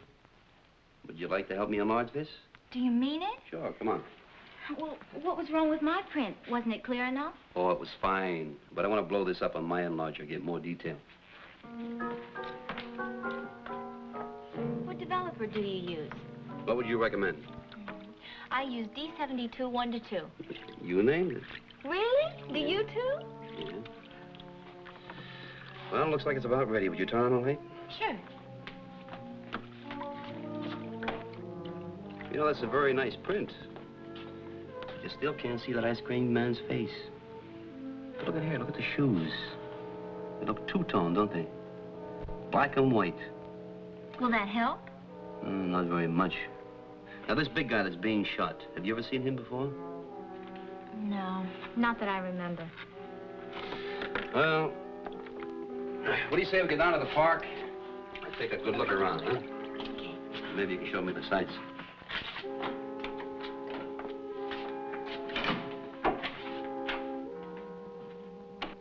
Here's your chocolate. That's 5 dozen. That should hold you for a while.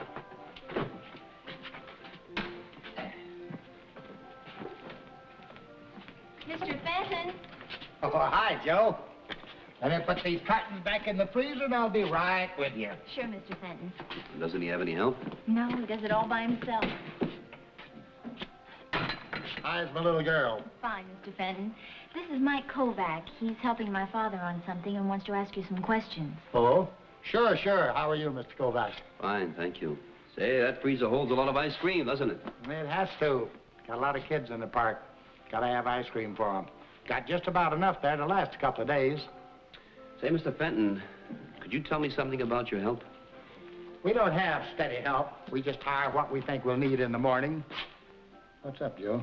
Oh, it's just some petty thievery. Then you don't keep records of your vendors, huh? They're in business for themselves. We sell them the ice cream. They go out and sell it in the park. When they sell out, they come back here and stock up again. Well, then you don't really know anything about the men you employ. No, sir. Just as long as they sell a lot of ice cream. They all wear the same kind of uniform? Well, we furnish them with a jacket, a cap, and a cart. Then they put up a deposit. You ever go out in the park yourself? Mr. Kovac, it's hard enough to keep that freezer filled without pushing the cart around. Yeah, I guess so. Well, thanks for your help, Mr. Fenton. Anytime. Glad to have you drop in, Joe. Brightens up my life. Thank you, Mr. Fenton. Bye-bye. Bye now. Bye.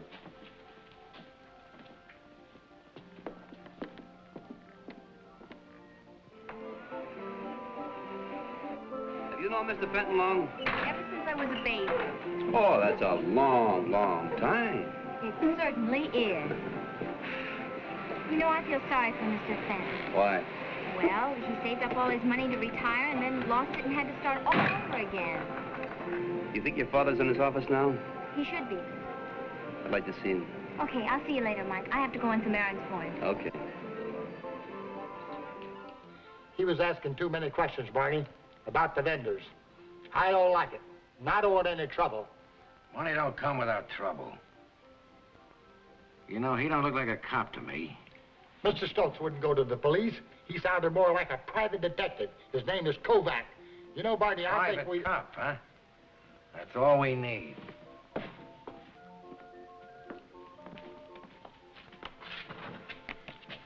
Give me a plain envelope. What for? Never mind what for. Start loading up my push cart. 2 dozen chocolate and a dozen strawberry. No. What? I think we should stop for a while. I don't want any more of this. I don't sleep good nights. You wanted easy money and you're making it. Don't give me trouble. I don't like it. Moran gave me trouble and he wound up under the pier.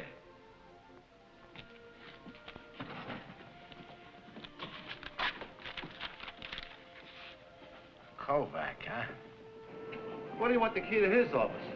I'm sure Mr. Fenton didn't have anything to do with this. This what? We don't even know what it is yet. We know a man in one of his ice cream vendor uniforms does know something about this. Yeah, I guess you're right. Well, I got a whole drawer full of keys. I'll find the one to Fenton's office and get it to you. And Mike, keep this quiet, will you? Have you heard me yelling yet? I'll be at my place.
I knew now why Stokes didn't find the body he looked for. I was stupid to get clobbered and lucky to walk away from it. But maybe the other guy hadn't been as lucky. Before the lights went out, I'd seen the same black and white shoes worn by the ice cream vendor. There was a connection with the ice cream office I had to clear up.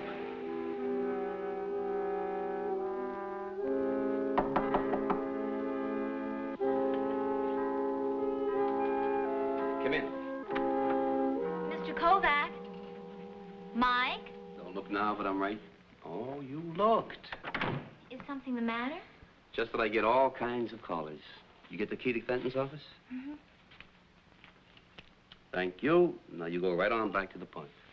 But Mike... Don't but Mike me. Say, listen, is there a guard on at the gate at night? No, not on the employees' gate after closing. All right, then you tell your dad to meet me there and let me in after closing. You tell him I'll need his help for about an hour.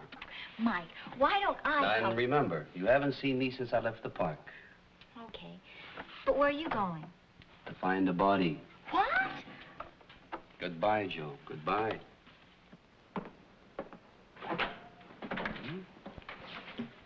So howdy, Mr. Kovac. Hello, George.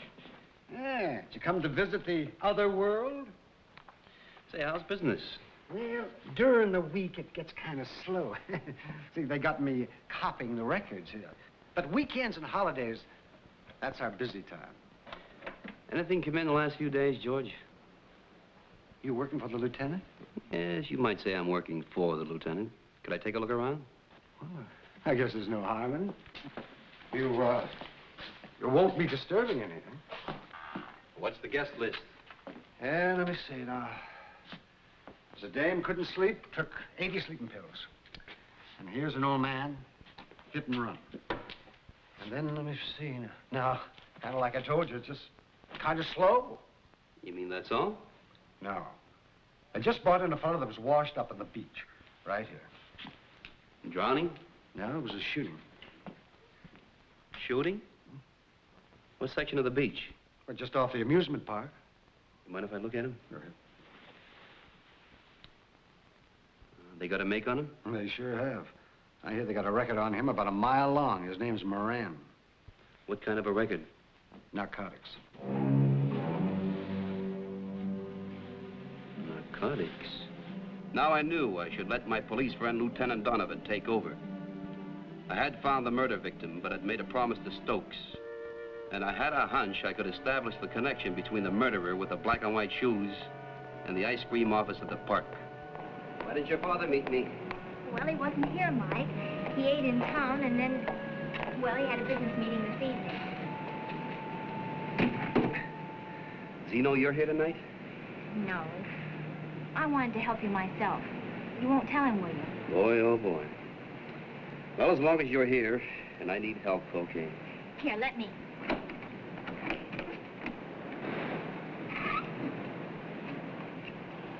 Wow. 16 millimeter, telephoto lens, motor. What's this gadget? Small receiver. And this is a miniature transmitter. When this button is released, it sends out signals. Why isn't it working now? Switch is off. When that switch is on, the receiver picks up the signals and starts the camera. And the camera keeps taking pictures as long as the button is released. Later on, I'll put the button in a door. When the door is open, it'll release the button and send out a signal. Now, Joe, you take this. You keep that button pressed down. And when I call you, release the button, and I'll see if I can pick up the signal.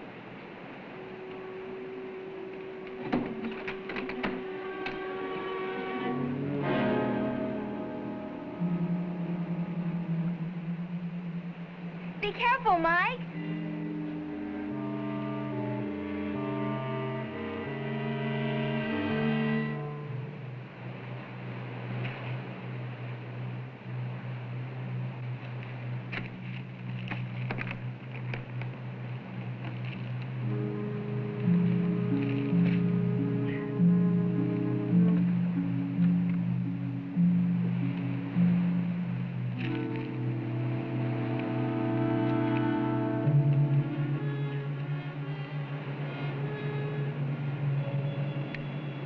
Release the button.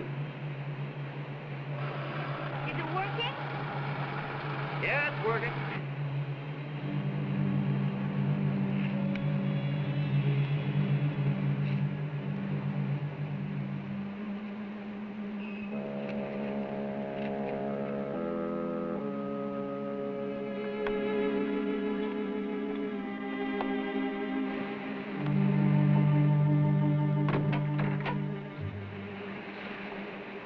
Ah, there. Just like the light inside a refrigerator, huh? That's right. And we'll have a picture of everyone going in or out of this door tomorrow. That's real cool. Cool. The object is to make it hot for somebody. And Joe, tomorrow, if anyone, and that includes Mr. Fenton, asks you where I am, you tell them you haven't seen me, understand? Give the same answer to everybody, okay? Okay, I'll take you home. Hi.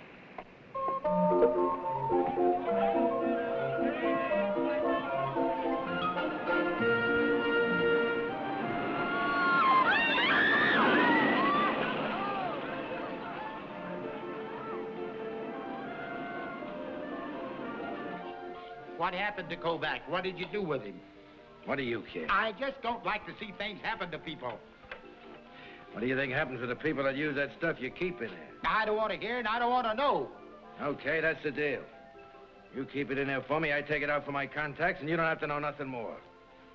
I got my pickups in the park. But, Barney, I don't Now, want to... Don't bother me anymore. You give me any more trouble, Fenton, I'm going to have to dissolve this partnership just like I did with Moran, you hear? I don't want the money. I don't care anymore.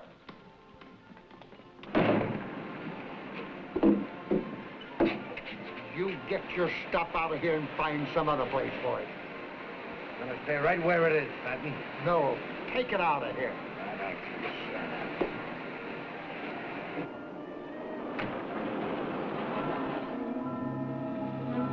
There were all kinds of vendors I discovered.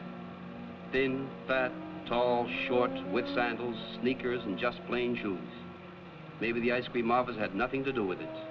Maybe the man with the black and white shoes had his own wagon and uniform.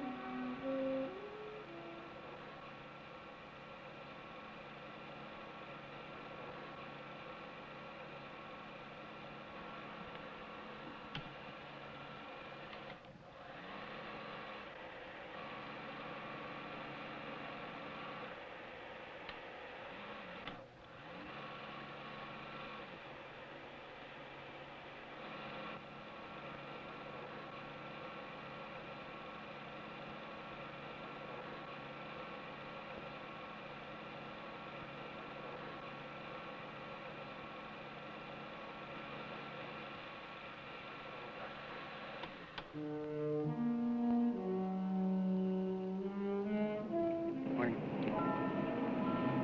Hi. Morning, Mr. Kovac. Mr. Fenton come in yet? No, sir. He don't usually get in until about 8. Okay, thanks. Do you want me to give him a message? No, no message. Okay.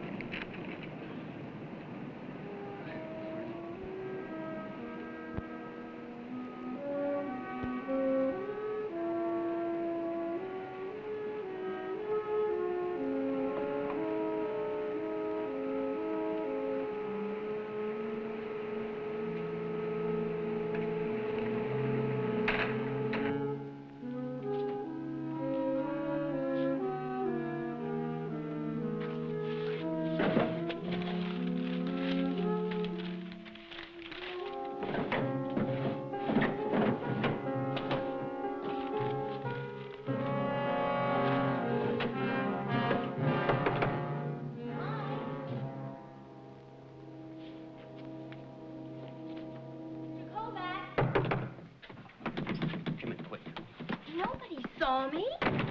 What are you doing here so early? Well, I was in the office and saw you pass by. Did you find anything out? Yeah. Looks like your sweet Mr. Fenton is probably tied in with a dope outfit. I don't believe it. Mike, not Mr. Fenton. He wouldn't do anything like that. I hope you're right. Morning, Eddie. Morning, Mr. Fenton. You know Barney here, one of my vendors. Oh, sure, Mr. Fenton. Oh, Mr. Fenton. Mike Kovac came in and asked for you, and I told him you weren't in yet.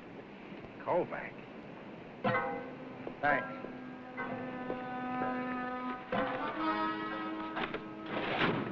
See, you didn't find anything. He couldn't be involved. I'm not through looking yet. An amusement park. The last place you'd think.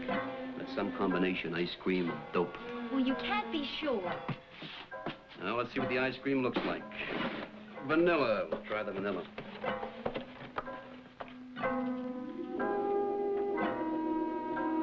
You see, it's just ice cream. Yeah.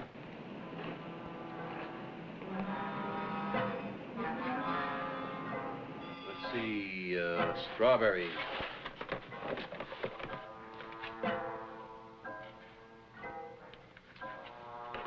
Well, let's look at something else.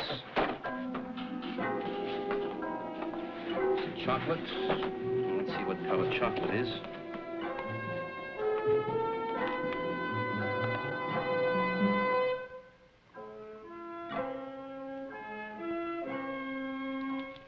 Look like chocolate to you? No, it doesn't. Mike, what are we gonna do? Don't lock him in there. Shut up. Open it, Mr. Fenton, please. That's Joe. Hold it, Fenton. That's little Joe Stokes. Oh, let her stay there. She stuck her nose in this. No, not Joe. You can't do that. Let me go. Get away from that door.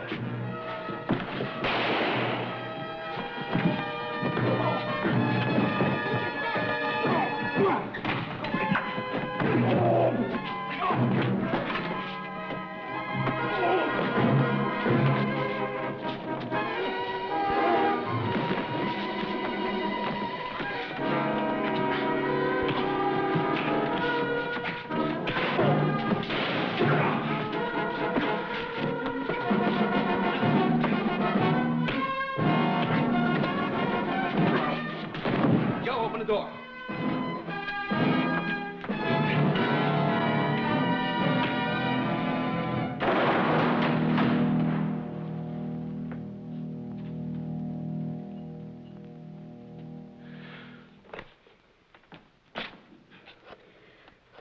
Oh, Mike, I wish I'd never made that enlargement. But you still want to be a photographer, huh? Well, you will be. Donovan, this is Mike Kovac. My assistant and I have a murderer on ice for you down here at the amusement park. That's what I said. My assistant.